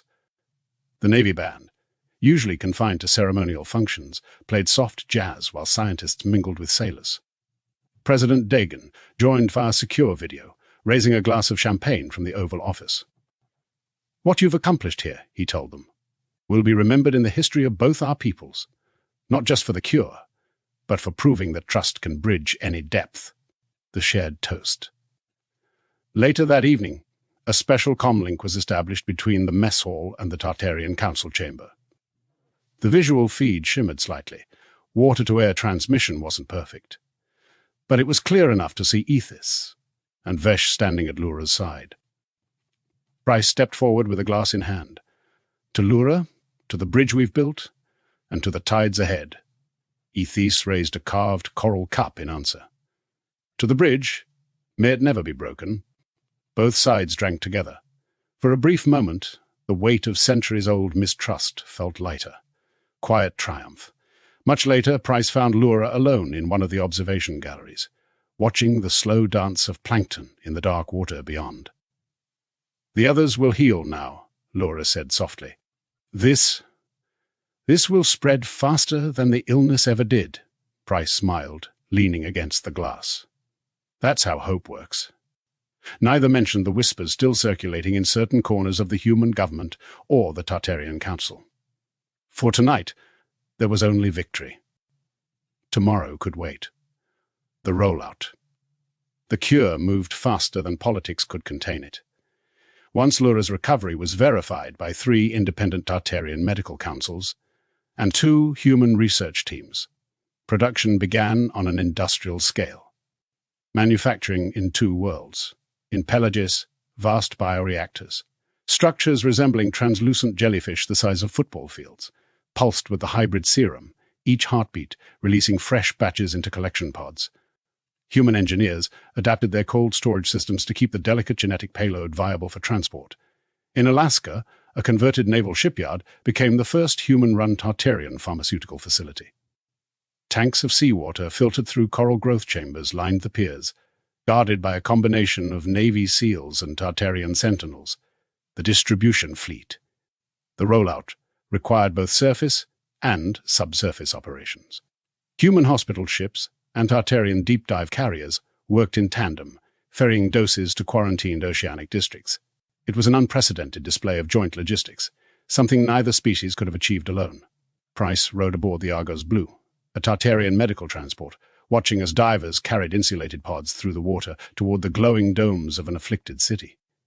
"Feels like we're smuggling hope," one of the Navy divers joked over comms. The recovered return. The first signs of recovery spread like wildfire.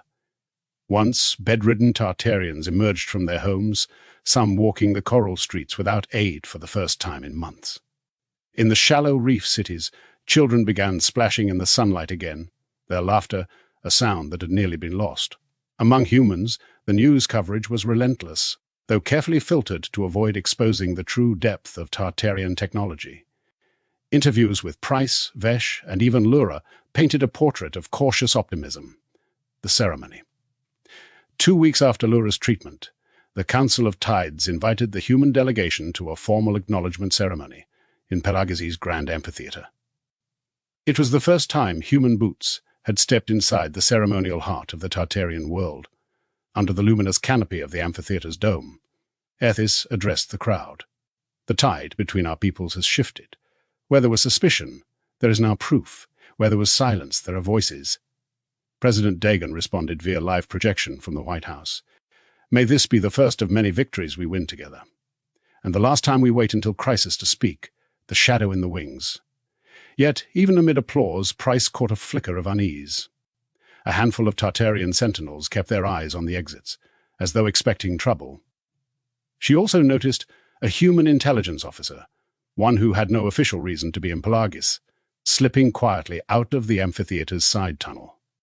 It was a reminder, even in moments of triumph, there are those already thinking of the next advantage. For now, though, the cure was real, the alliance was holding, and the ocean had one less shadow to fear. Chapter 8. The gift announced.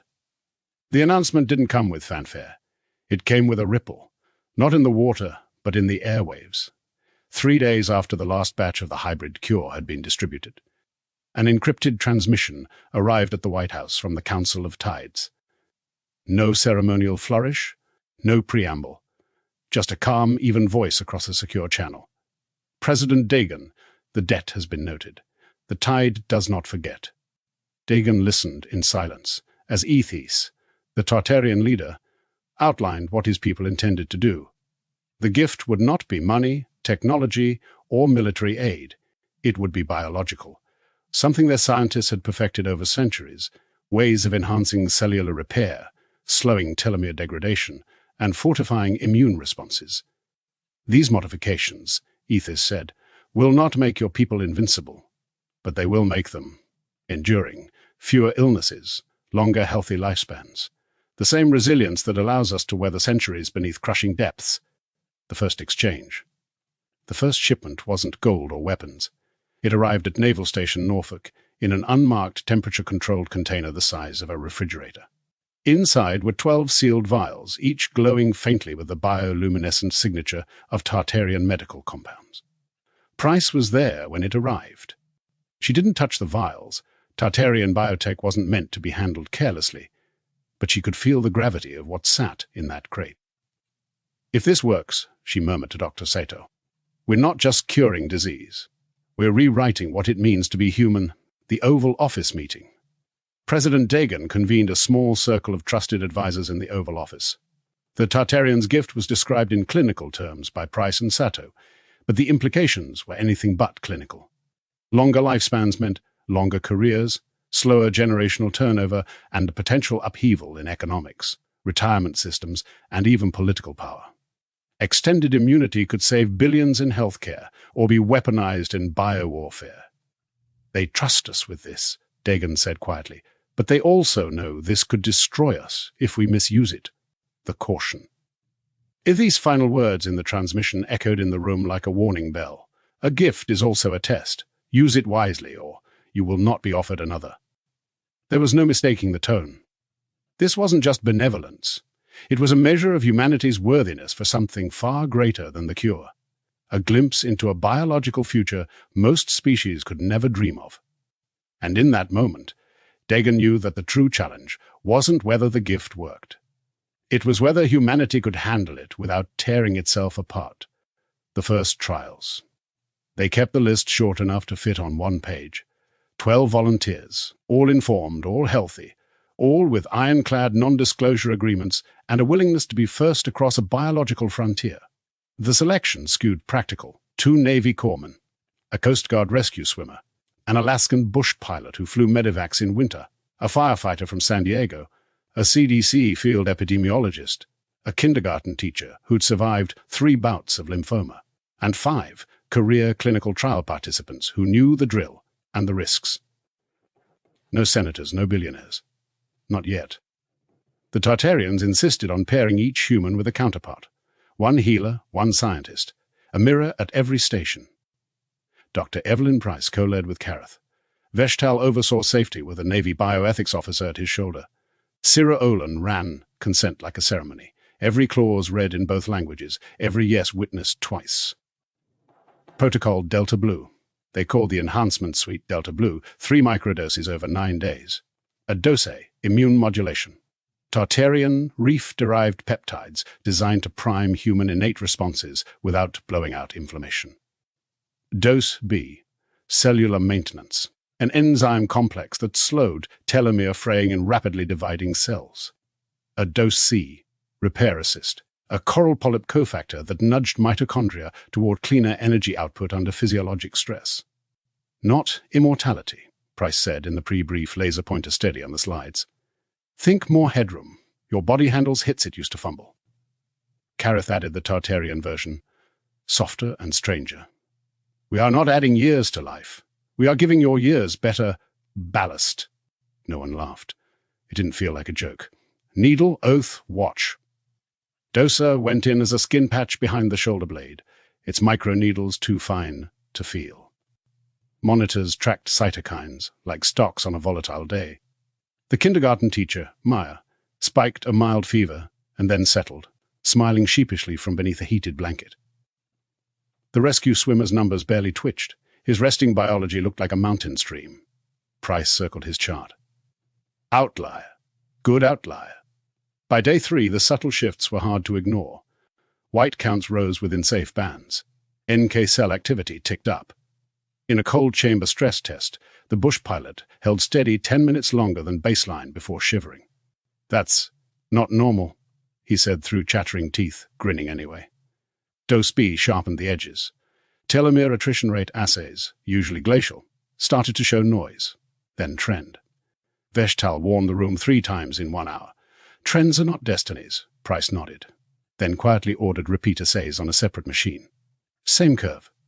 Dose C was the leap. Energy output rose, lactate thresholds nudged higher, recovery times compressed. The firefighter jogged a treadmill, stepped off, and spoke in full sentences within 60 seconds. That used to take 5 minutes, he said, almost annoyed he hadn't noticed sooner. Whispers through the bulkheads. Secrecy, once tight as a drum, began to leak like steam through 100 hairline seams. A deckhand told a cousin, who told a bartender, who told a freelancer who owed rent. A radioman on night watch caught a burst of encrypted traffic and didn't understand it, but understood enough. In San Diego, a niche defense blog posted a curious headline. YIS a Navy oiler carrying biohazard freezers. The article had grainy photos of a pier and 3 mislabeled containers. 2 days later, a local morning show ran a segment on strange lights off La Jolla, archival Tartarian submersibles transiting at depth, misread by a hobbyist's fish finder. The anchor laughed. The segment trended anyway. The word Atlantis wasn't printed in a major paper yet, but it was in the comments. The call from the West Wing. President Dagon's voice came over secure line at 2:14. How close are we to proven safe without lawyers fainting? Price didn't sugarcoat. We're close to promising. Safety holds. Benefits measurable. N equals 12. We need a second cohort across age bands, chronic conditions, and different ancestries. Otherwise, we're just flattering ourselves. Media's sniffing, Holloway added from the speaker. If this pops early, it pops ugly. Ethes, on a parallel channel from Pelagi's. Cut through. If you fear your people's curiosity, fear more their hunger. Announce nothing until the bowl is deep enough for both our hands. Deegan exhaled. Then move faster, and say less. The teacher and the test. On day 9, Maya the teacher sat with a tray of crayons and a stack of laminated cards in the observation lounge. Doses AC complete. Her blood work had stabilized. Her energy stayed annoyingly cheerful. Price slid into the seat across from her. I need to ask something that isn't in the forms. How does it feel? Maya considered, then shrugged. Like my bad days are farther away. Still there, but smaller. Would you do it again? Knowing what I know? Yeah. She paused, smiled crookedly. But maybe tell the internet after the kids' parents stop Googling my name. The first shiver of trouble. That night, a freelance reporter in Norfolk emailed a pitch. Secret Navy longevity program tied to Atlantis' myth. Sources say he had 2 half-truths and a bad logo. It was enough to make a producer call a lawyer. It was enough to make Holloway's red phone ring. It was enough to make a hardline block on the Hill draft a letter demanding oversight hearings, classified or not. On the deep side, Admiral Corvin forwarded a different kind of note to Ethis. If the surface cannot keep its own mouth closed, the gift ends. The warning, spoken plain. Before the second cohort began, Sierra addressed the new volunteers in a windowless room that smelled faintly of brine and bleach. You have been offered a tide pull few will ever feel, she said. It can carry you farther. It can also drown a village if you turn your back on those who cannot swim. Gifts are not ladders to climb over each other. They are ropes we hold together. Price watched faces around the room, military, civilian, young, not so young, tighten from excitement into responsibility. Good. They would need that. 12 become 24. The second cohort signed. Needles hissed. Patches pressed, charts filled. Outside, rumor swelled like surf on a spring tide. Inside, mitochondria purred a little cleaner. Telomeres held their ends like clenched fists. Inflammation remembered how to shut up when it was told. The numbers were beginning to look like a future you might actually want to live in. But futures leak. And the louder the future hummed in the lab, the louder the world outside pressed its ear to the door. The leaks become waves. The first true breach didn't come from a journalist or a spy. It came from a patient's mother. Maya, the kindergarten teacher from the first trial, had been under strict instruction not to disclose her participation to anyone outside her immediate security-cleared circle. She hadn't.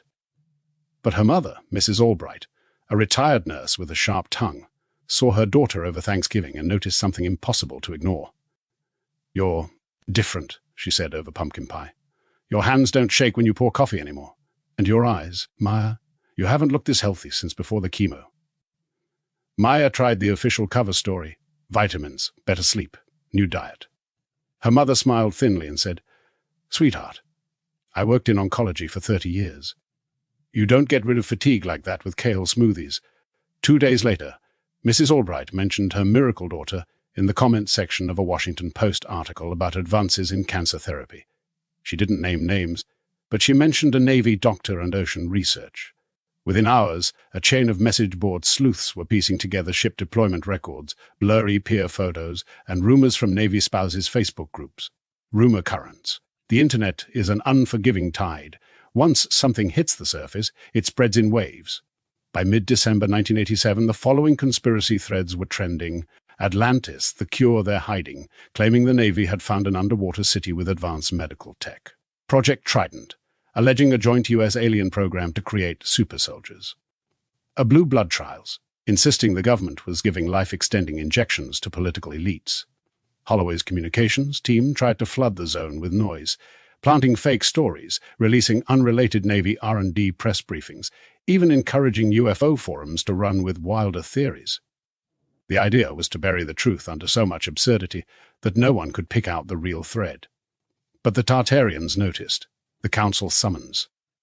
Ethis summoned Admiral Corvin, Dr. Evelyn Price, and President Dagon's science advisor to Pelagus via the Calypso's wake, a sleek Tartarian transport. The meeting chamber was a hemispherical dome of living coral, its surfaces pulsing with faint bioluminescence. Schools of silver fish drifted in the water beyond the transparent walls, their movement oddly calming in contrast to the tension inside. "We gave you this gift," Ethis said, his voice calm but carrying an edge that made the translator's tones almost metallic.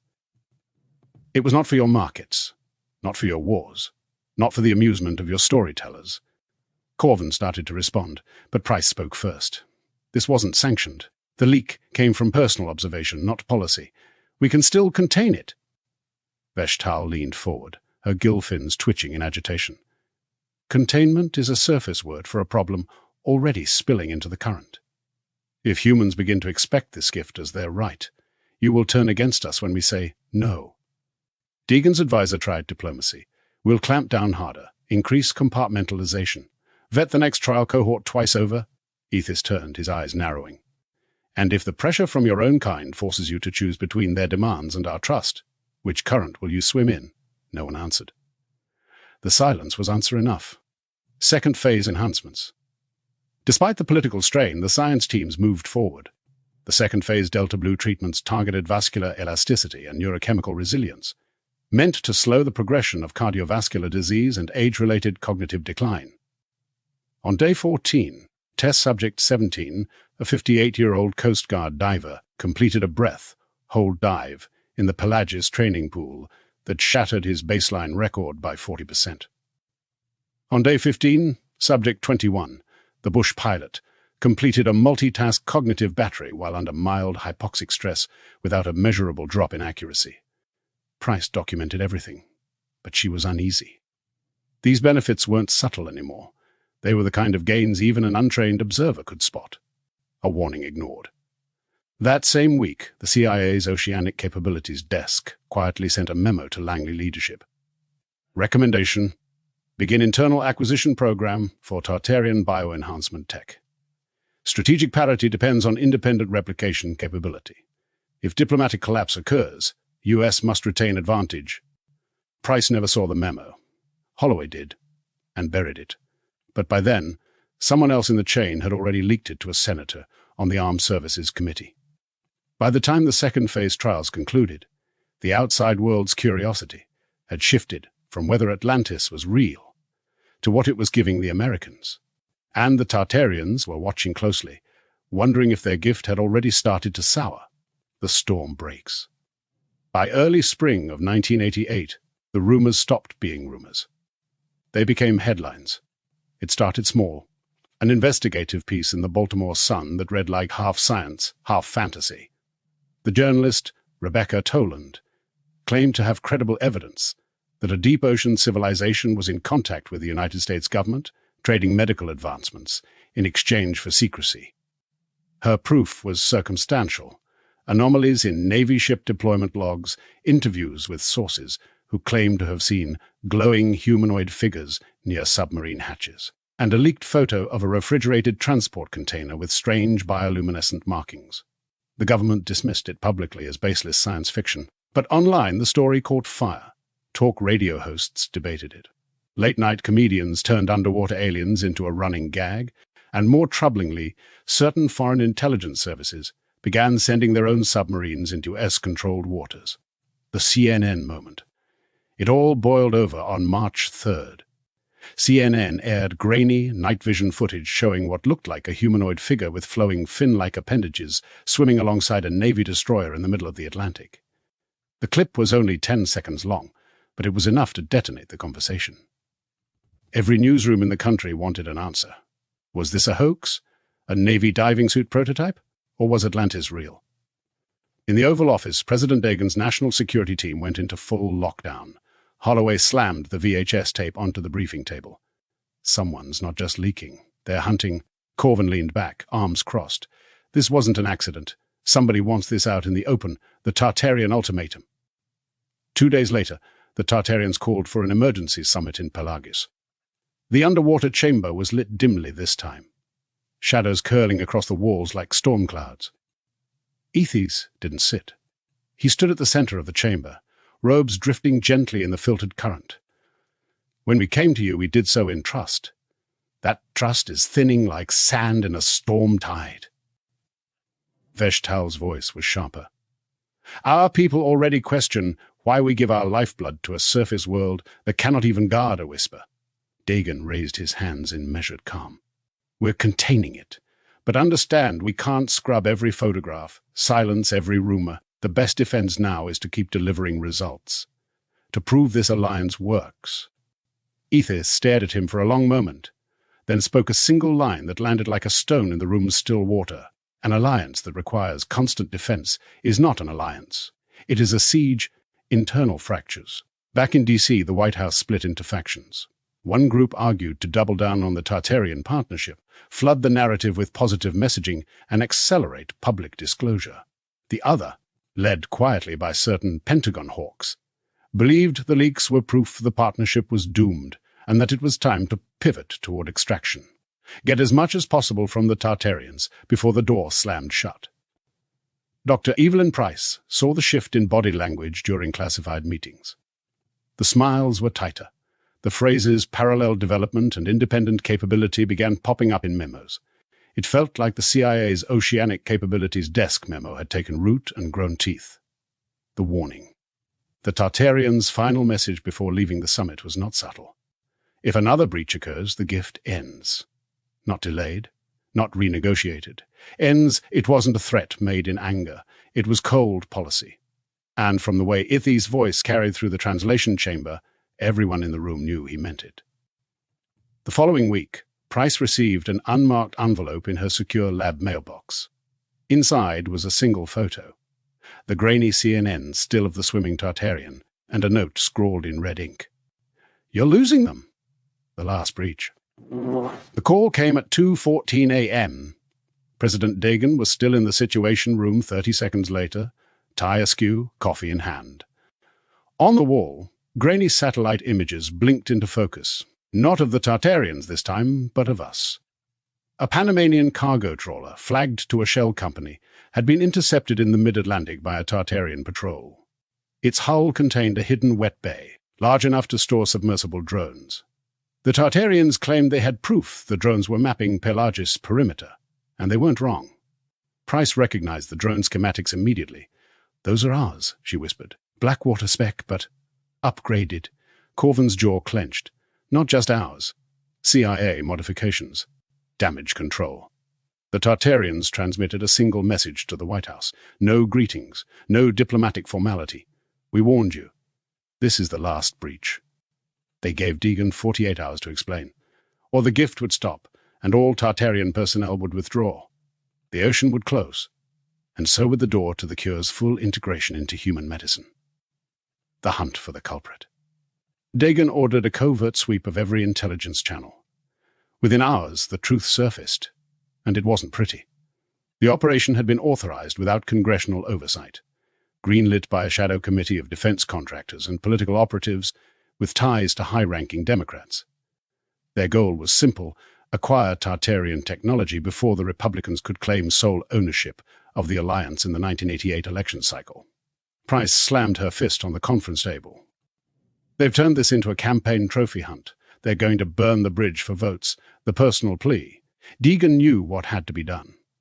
Less than 12 hours before the deadline, he boarded the USS Independence, a Nimitz-class carrier stationed in the mid-Atlantic, and took a secure dive capsule directly into Pelagis. No entourage, no press, just him, a translator, and the weight of an entire species' goodwill on his shoulders.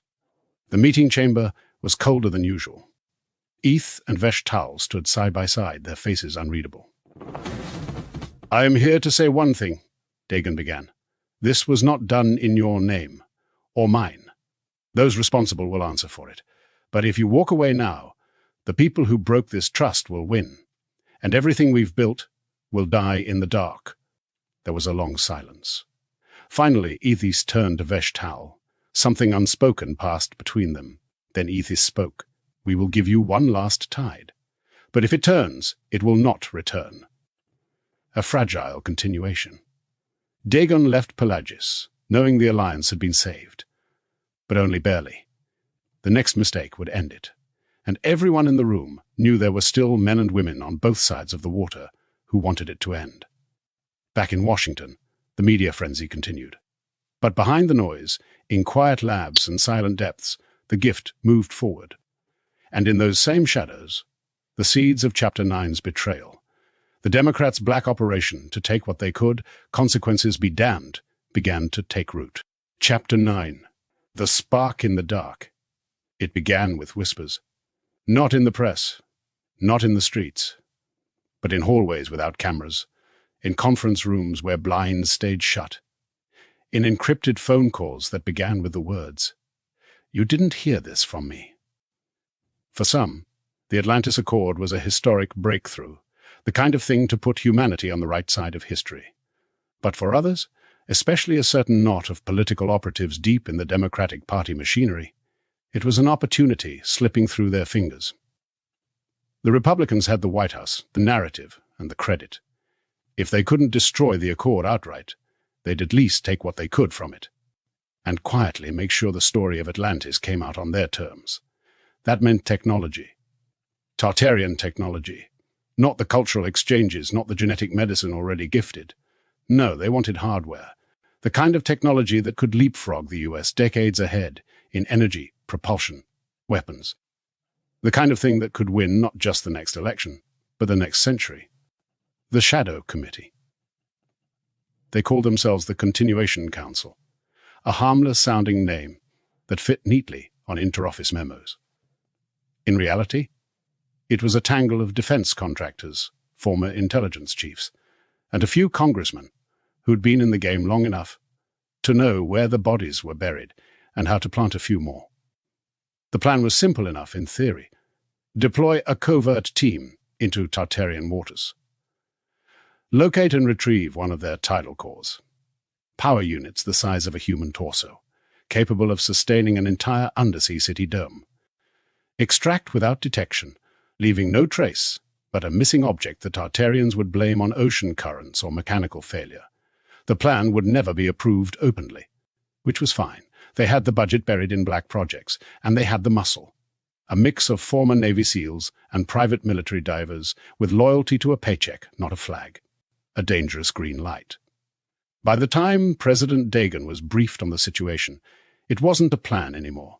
It was already happening. He got the call in the middle of a morning security update. One of his aides burst in, face pale, and slid a folder across the table. Inside were grainy sonar stills, a convoy of 3 submersibles headed toward Pelagis's restricted perimeter. They were us-built but scrubbed of all markings. "Sir," the aide said, "these are ours, but not under your command." Dagon didn't speak for a long moment. When he finally did, it was almost a growl. God help them if the Tartarians catch them into the black, 200 miles east of Bermuda. The operation was already underway. The 3 minisubs descended in complete silence, lights dimmed to red, sonar pings reduced to a slow heartbeat. Inside the lead craft, Commander Jared Holt checked his wrist display. He was ex-SEAL, 38, with a face that looked carved out of stone and eyes that didn't blink, unless absolutely necessary. He wasn't here for politics. He was here because the paycheck had 7 digits, and the brief had promised minimal contact with the locals' target zone in 4 minutes, his co-pilot whispered. Holt grunted. "We go in, grab it, and get out. No sightseeing. But the ocean had a way of making its own rules, and the Tartarians weren't in the mood to let thieves walk away with their heart." The skirmish at Pelagis Gate. Pelagis did not look like a city from the approach vector. It looked like a constellation fallen into a trench, domes and terraces glowing soft as starlight. tethered to the abyssal wall by ribs of living coral. Holt's convoy slid along the shadow side, hugging basalt. Ahead, the gate came into view. 2 crescent pylons of grown crystal flanking a canyon mouth. Between them shimmered a translucent field, more current than light. Range, 800 meters, the co-pilot breathed. Field harmonics are moving on my mark, Holt said. Cut to glide, no bubbles. They never made the mark. A note thrummed through the water, felt in teeth before heard in ears. The minisub's hull tingled, screens flickered. A ring of motes lit up around them like awakened plankton, then resolved into machines. Tartarian sentinel fry, each no bigger than a finger, forming a lattice ahead of the convoy. Obstacle, the tail sub whispered. Unknown class? Stay slow, Holt said. We thread the gap. The gap closed. Sentinel fry linked, weaving a gauze of smart mesh that tightened as the lead sub nosed forward. Holt eased back, but the mesh flexed with him, gentle and utterly inexorable. From the pylons, 2 larger shapes detached, sleek Veilcraft interceptors, no wake, no noise, simply there. Identify, came a voice through water like polished stone. This corridor is sovereign. Holt toggled the burnished lie they'd been given. Scientific survey. Emergency drift. Requesting assistance, the interceptor's running lights did not change. Your exhaust signature is weaponized. Your vector is theft. The tail sub panicked first. Its pilot surged thrusters, trying to snake around the mesh. The fry responded as one body, tightening, then releasing in a coordinated whip that flipped the craft end over end. It tumbled once, twice, struck rock, and went dark. 2's offline, the middle sub barked. Minimal hull breach, no flood, yet hold position. Holt snapped, too late. From the gate's flanks, Guardians rose. Tartarian divers in articulated skins, markings glowing with restrained alarm.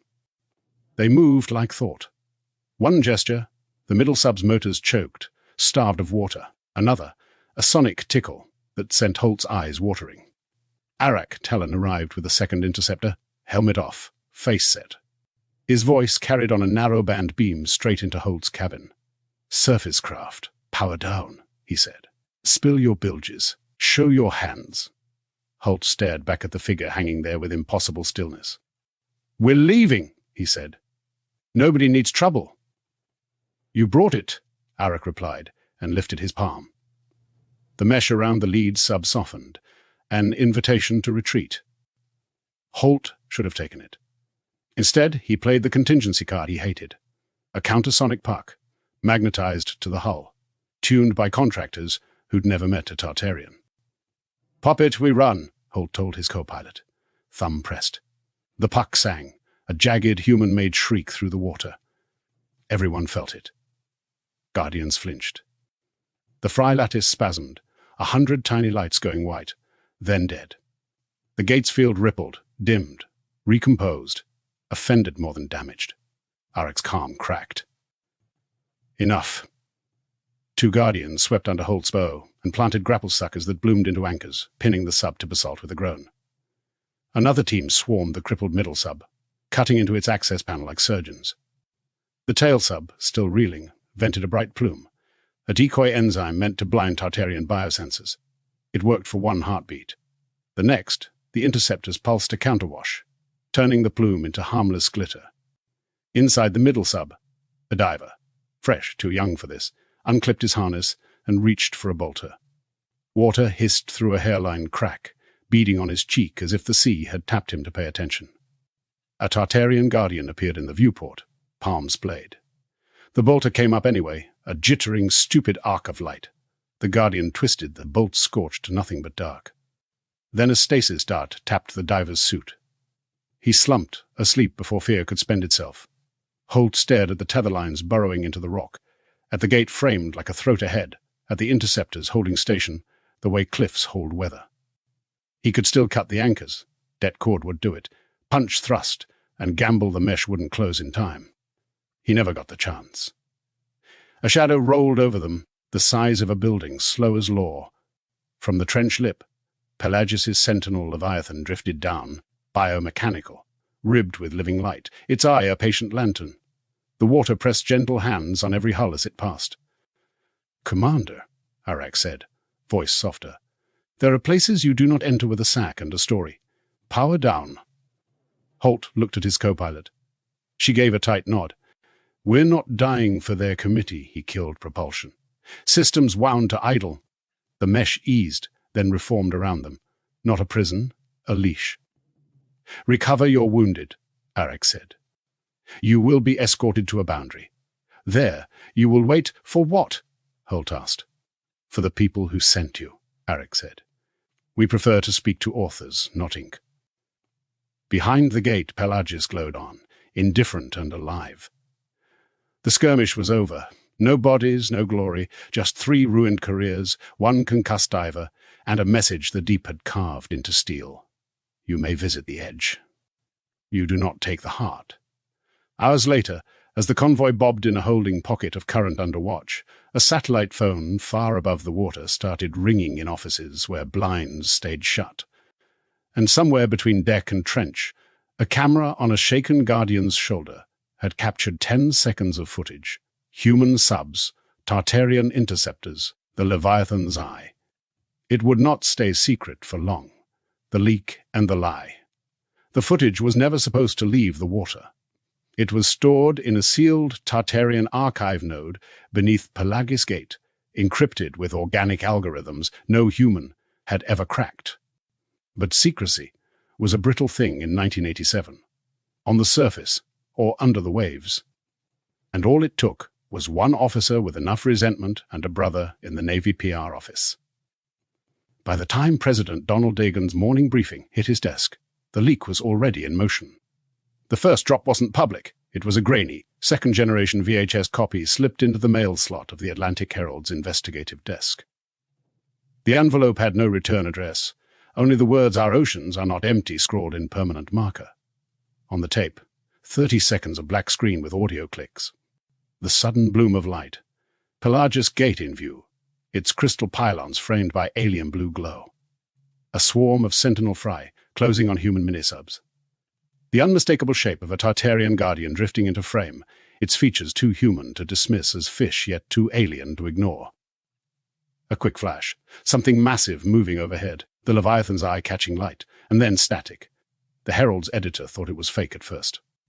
Too cinematic, too weird. But the Navy uniforms in the background of one frame were unmistakable, and the physics of the water, the movement of light, didn't look like special effects. By noon, the story was in the hands of Channel 7 News. Their anchor teased it between weather and sports.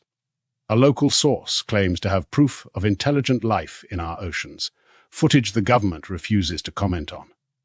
Could this be the long-lost city of Atlantis? That single sentence set the match to the kindling. The government's damage control. Dagan's national security advisor, Harlan Voss, wanted a full blackout. Lock down every network, seize every tape, Voss said, jabbing a finger at the table. We can't let this spiral. But the CIA director disagreed. Sir, killing the story makes it real.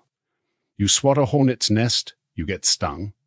Better to slow-drip disinformation, muddy the water until no one knows what's true. Dagan pinched the bridge of his nose. And what's our official line? The answer came from the Pentagon rep. Classify it as experimental Navy drone footage. Say it's part of a new anti-submarine exercise. Throw in words like bioluminescent decoys and psychological ops.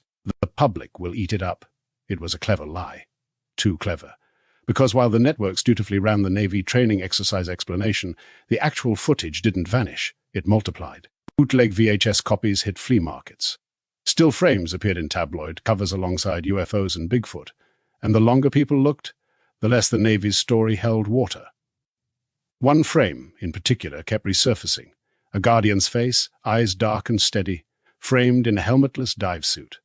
No human diver had skin that pale or markings that symmetrical. Conspiracy radio shows called him the Sentinel in Pelagius. Deep beneath the noise of the surface, the Tartarian council seethed. The incident at the gate had been contained. No fatalities, minimal damage, but the leak was a wound they couldn't stitch shut. Elder Marivan accused Arak Tellan of negligence. Your Guardians let the intruders film us. You should have destroyed their craft. Arak stood his ground. They would have fought, and the gate is not a battlefield. My orders were to deter, not escalate. Merriven's jaw tightened. The surface will turn this into myth or weapon.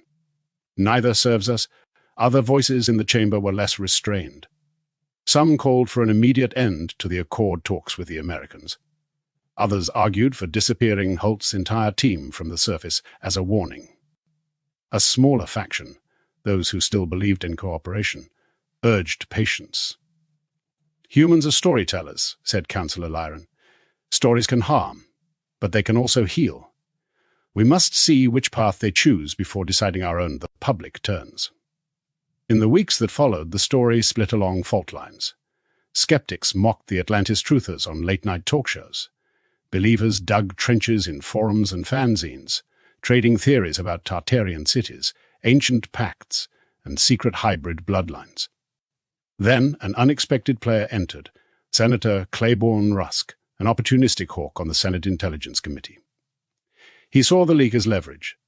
This, Rusk said in a closed-door meeting, is our ticket. The people want to know if something's down there, and if it is, it belongs to America. We can't let them hide their toys forever. His faction began pushing for oceanic sovereignty bills that would effectively claim jurisdiction over any advanced technology found in U.S. waters. An obvious provocation if the Tartarians caught wind of it. They did. When Arak's intelligence officers intercepted the text of the draft bill, the Council's patience began to evaporate.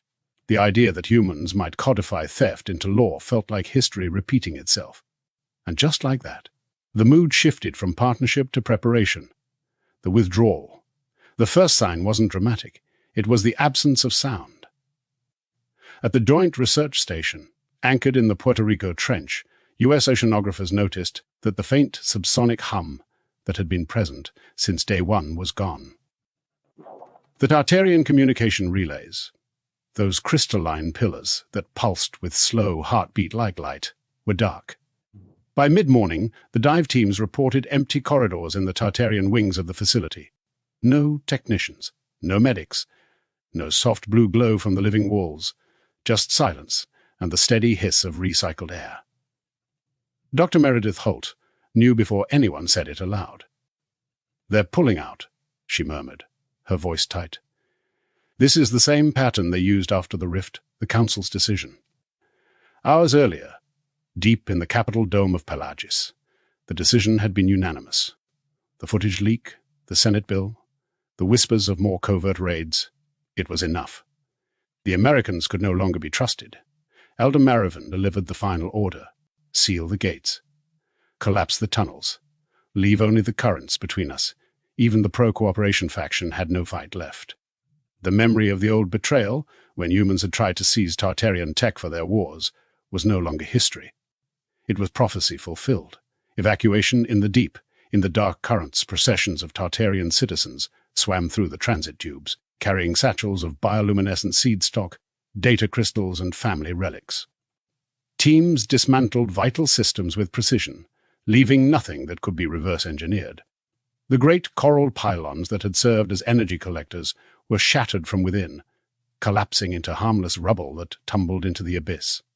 The last to leave were the Guardians, armored sentinels whose mirrored masks gave no hint of expression. They moved without urgency, but with the finality of soldiers closing a gate for the last time. On the surface, President Donald Deegan got the call just after midnight. The Navy reported that all Tartarian contact nodes had gone offline. Patrol subs dispatched to rendezvous points found only empty water. In the Oval Office, Deegan listened without interrupting. When the Admiral finished, he set the phone down and stared at the Roosevelt desk's polished surface. "They're gone," he said finally. Voss, his security advisor, nodded. "Sir, we may have pushed them too far." Deegan's jaw flexed, but he said nothing more. The message. At dawn, a single communication reached the White House, delivered not through human tech, but by a drifting pod recovered off the coast of Florida. Inside was a sphere of translucent coral. When Deegan touched it, it bloomed with light and a voice filled the room. It was Arak Tellen's voice, low and deliberate. "We came in peace. We leave in peace. Do not follow us. Do not seek us. The tides between us must rest. The sphere dimmed, and the light inside faded to nothing. Final sightings. Within days, rumors flooded coastal towns. Fishermen claimed to see pale figures beneath their boats, watching from the shadows.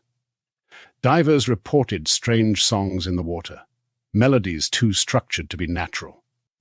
And then, even those faded. By the end of the month, the Tartarians had vanished so completely that some in Washington began to wonder if they'd been real at all. But in certain secure labs, pieces of Tartarian tech sat in locked vaults, cold and inert, waiting. Chapter 10. Last words. In the deep. The descent. The rendezvous had no official schedule, no public record, and no paper trail that would ever lead back to the Oval Office. President Donald Deegan sat in the rear of a specially modified Navy submersible, its hull painted matte black, its running lights dimmed to pinpricks. Outside the thick acrylic viewport, the ocean swallowed everything, ink-black depths and drifting motes of plankton catching only the faintest gleam from the sub's muted spot lamps. He had insisted on coming alone. The Secret Service had fought him for a week over it in the end. He allowed 2 Navy divers in stealth suits to accompany him to the meeting site, but they would stay inside the sub. This conversation would be between 2 leaders. No handlers, no aides, no translators beyond the technology the Tartarians provided. The pilot's voice came over the internal comm, calm but tight. Approaching the coordinates, Mr. President. Depth, 4,000 feet. Dagan glanced at the pressure gauge. Every tick of the needle a reminder that there was no margin for error down here. Maintain slow approach. Lights at 20%. The gloom outside shifted. Shadows took form. A massive structure emerged, bloomed, from the darkness. The Gate of Pelagus. Even in this half-light, its sheer scale was breathtaking. 2 colossal spirals of living coral, each the height of a skyscraper, twined together like a double helix. Between them hung a curtain of shimmering blue light, rippling like the surface of a pond in reverse. The pilot slowed. "We're being scanned." A faint pulse ran through the water, making Deegan's ears pop. Beyond the gate, a single figure approached, tall, regal, and alone. Even without the elaborate coral-inlaid armor, Dagan knew it was Arrak-Tellan, High Regent of the Tartarians. The alien leader moved with the ease of one who was born in the deep, each motion cutting through the water like a blade. Deegan stepped toward the viewport. For a moment, the 2 simply stared at each other through layers of glass, water, and light. In that silence, there was no mistaking the weight of what had brought them here. The betrayal, the loss, the fragile thread of trust still holding. The pilot spoke again, hesitant. "He's signaling for you to exit, sir." Dagan nodded once. "Open the hatch." The meeting. The airlock hissed as it filled with seawater, the cold biting instantly through the thin thermal layer under Dagan's Navy-issue dive suit. His mask's HUD lit up with depth, pressure, and oxygen readouts, but his eyes stayed fixed on the shimmer of blue just beyond the hatch. The Navy diver at his side gave him a final nod. 15 minutes of safe bottom time, Mr. President. Keep it slow and steady." Dagan pulled the regulator into his mouth, adjusted the mask, and stepped forward into the deep. The water was denser than he'd imagined, pressing in from all sides like a living thing. The floodlights from the minisub were cut to a dim glow, letting the bioluminescence of the coral gate dominate the scene. Tiny sparks of green and gold flickered in the water, disturbed by his movement. Arrak-Tellan waited just beyond the curtain of light, his form refracting and shifting, as if the water itself didn't want to release him. When Dagan drew close enough, the Tartarians stepped forward, passing through the barrier with no visible effort. It was the first time Dagan had seen one of them outside of archival imagery and holographic projections. Arak's features were striking, close enough to human to unsettle, yet different enough to command awe. His skin was a pale, iridescent silver, reflecting the coral glow in shifting patterns. His eyes were black pools, too deep to see an end. Through a small device on his wrist, Arak's voice came in perfect English, low and resonant. "You came without an army," Dagan's regulator hissed as he exhaled. his reply muffled but clear. "I didn't come for war." Arak studied him for a long moment, the silence stretching between them. "Our trust was broken," he said finally. "Your kind took from us when we offered gifts. We lost kin. We returned to the deep, vowing not to return." "I know," Dagon said, "and I'm not here to defend it. I came to apologize." Something flickered in Arak's expression. Surprise, maybe even skepticism. "You believe words can undo what was done?" "No," Dagon admitted. "But maybe they can start something again. Even if it's smaller. Even if it's just knowing we can talk before we fight."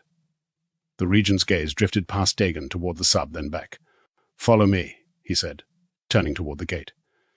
"If you would speak as leaders, then you will stand inside Pelagus, inside the city." Crossing the gate felt like stepping through the skin of the world.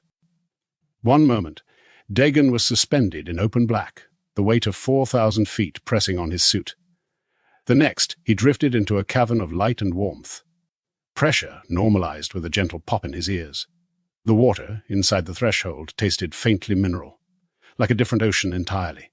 Pelagus unfolded below them along the trench wall, terraces carved in basalt, domes veined with living coral, thoroughfares lit by slow pulsing kelp canopies. Families moved along translucent promenades. Freight spheres slid along invisible currents. It was a city without straight lines, everything shaped by flow. Arak guided him down a column of clear water that narrowed into a receiving chamber. A membrane parted, the water fell away like a curtain. Dagon stood on a platform of pearled stone, his suit shedding brine in whispering rivulets. Air here was cool, oxygen-heavy, with a clean salt that made the lungs greedy. Arak did not sit. He gestured to a low arc of coral. Neither throne nor bench, just a place to rest the conversation. "You wish to speak," he said. Dagon unsealed his mask, set it at his hip. His voice sounded small in the vastness. "I can list culprits and committees. I can promise arrests and oversight. You've heard all the ways we say this wasn't us when it was, in the only way that matters." Arak's eyes did not soften. "You came anyway.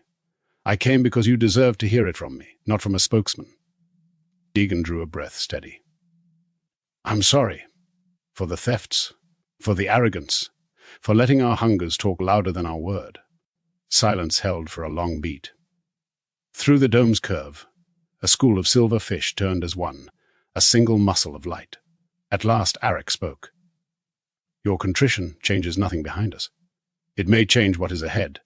He stepped closer, and the chamber's bioluminescence brightened by a fraction, as if leaning in to listen.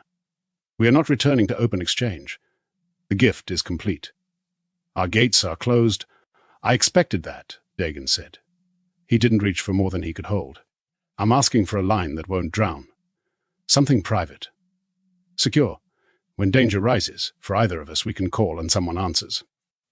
Arak's gaze shifted to the membrane doorway, where a pair of guardians waited at a respectful distance. "We kept a similar cord after the rift. Most forgot it. Some pretended to." He turned back. "A single channel. Direct, no feeds, no archives. If it is abused, it is cut." Dagon nodded. "Agreed." Arak extended a palm. Coral unfolded there like a blooming shell, revealing a seed-bright sphere. "This is a tidestone.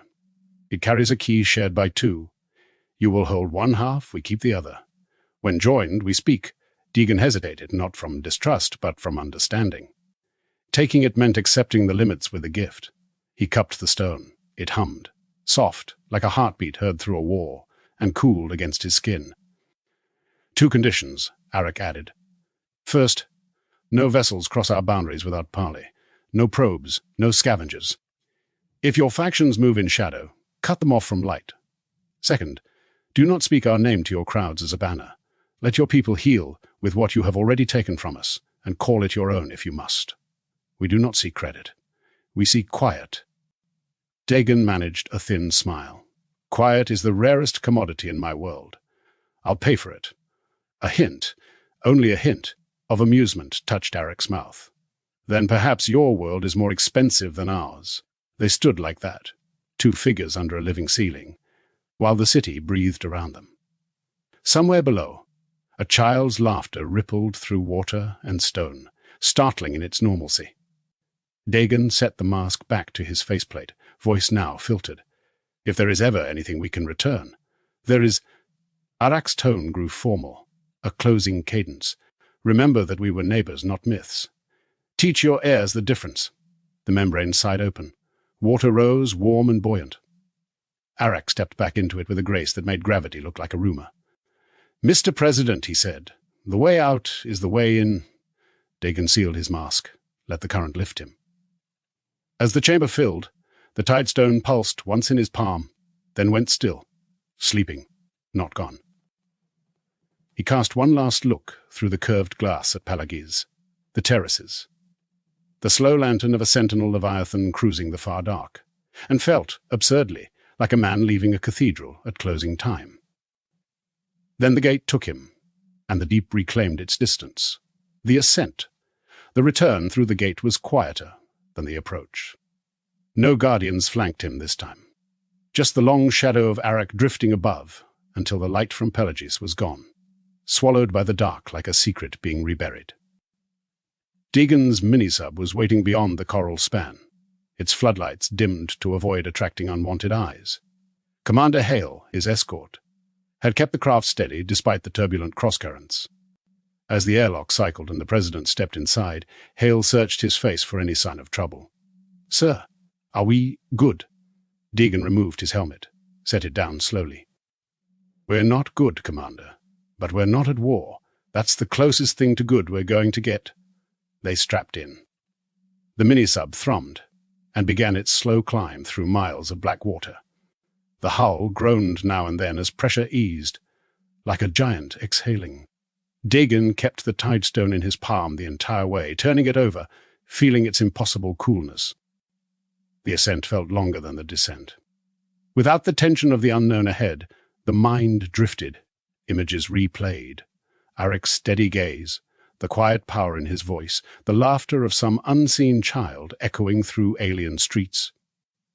At 3,000 feet, the first hints of moonlight appeared, thin, like silver scratches on glass. By 1,000 feet, the ocean had gone from pitch to deep cobalt, and shadows of tuna and swordfish ghosted past. The minisub broke surface near a research vessel disguised as an oceanographic platform. The night air felt thin after the oxygen-rich atmosphere of Pelagiz. Dagon climbed onto the deck, his hair damp, his suit heavy, and his mind heavier still. A small group of aides and naval officers waited. None spoke, not here, not with satellite dishes and antenna arrays overhead. The moment belonged to silence. He walked straight to the comms cabin, ignoring the mug of coffee offered to him. Inside, under a single red light, he placed the tidestone into a padded case no larger than a cigar box. The latch closed with a soft click. "This," he told his chief of staff, "is the most valuable thing on Earth right now. More valuable than gold. More dangerous than uranium. And if it ever leaves my possession without my direct order, I will personally see the responsible party's career ended before they can clear their desk." The chief nodded. "Understood, sir." Dagon exhaled, leaned back against the wall, set the course home, and cancelled the press briefings for the next 72 hours. "We're going to let the ocean have its quiet, and we'll try to match it." No one dared ask what had been said down there. Not yet. The hum of the engines filled the silence as the vessel began its slow journey toward the mainland. Behind them, the surface churned for a moment, just enough to make Dagon glance back. He thought, for the briefest second, he saw a ripple too precise to be natural, as if something vast had turned beneath the waves to watch him go. And then, as before, the ocean smoothed over, erasing its own footsteps, the unwritten accord. 3 days later, the Oval Office looked as it always did, polished, formal, unflappable. The rain streaked down the windows in thin lines, blurring the manicured south lawn beyond. Dagon sat alone at the resolute desk, the tidestone resting in its case beside a thick stack of intelligence reports that he had no intention of reading just yet. A single envelope lay in front of him. It bore no markings, no seal, only his own handwriting on the front to the next president. He had written the contents on the return flight from the research vessel, each word chosen with surgical care. It was not an order, not a demand, Not even a suggestion, just a record.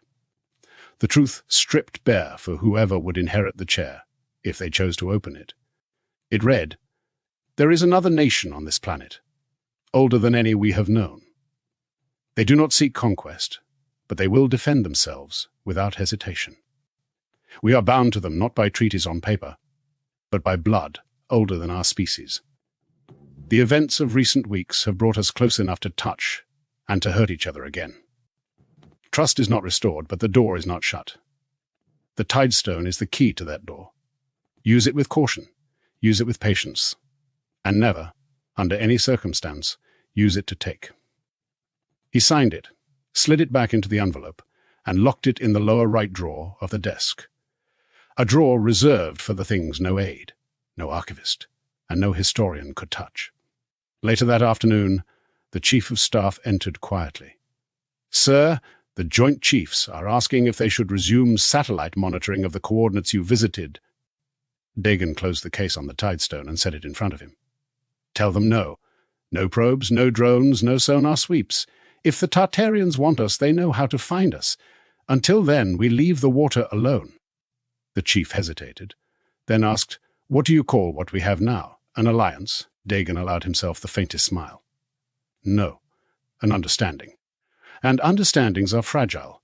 As the chief left, Dagon turned the Tidestone over in his hand one more time, feeling its impossible coolness, the faint hum inside. Somewhere, hundreds of miles away and thousands of feet down, a man not unlike himself was likely holding its twin. A connection, thin as a hair, strong as a cable. The rain outside eased into mist, the kind that lingered, soft and stubborn, over both sea and land. And in that quiet, Dagon whispered, not for his stuff, not for history, but for the man in the deep who might somehow hear it, "We're still listening." Epilogue. The Ripple Effect. Year 2047. The world had changed, not with the shock of an earthquake, but with the slow, patient pull of the tide. No public monument marked the events of 87. No official archive carried the name Tartarian, but something lingered, invisible to most, undeniable to a few. Doctors noticed it first, in coastal towns, along fishing villages, and in generations born near the sea. Stronger immune systems, faster wound recovery, a strange resistance to certain cancers. Longevity records began to creep upward, quietly, entire families reaching their 90s with the sharpness of people decades younger. In the labs, geneticists whispered about the strand, a recurring segment of DNA that didn't match anything in the human database, but appeared more often in populations tied to oceanic trade. They wrote papers couched in cautious language, stripping away anything that might be dismissed as myth. But behind closed doors, some called it exactly what it was: the legacy of Atlantis. Fishermen in New England spoke of the midnight bloom, an unseasonal flare of bioluminescence that would rise without warning, surrounding their boats in shifting patterns of blue and green, like an unseen city breathing beneath the waves.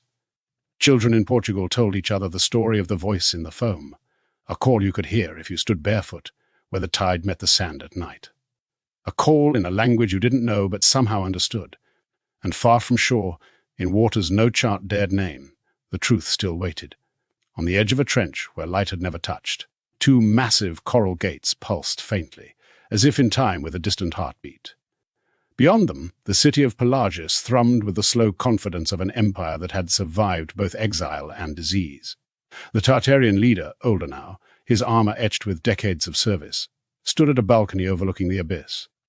In his hand, he turned over a small, worn Tidestone, its glow steady, patient.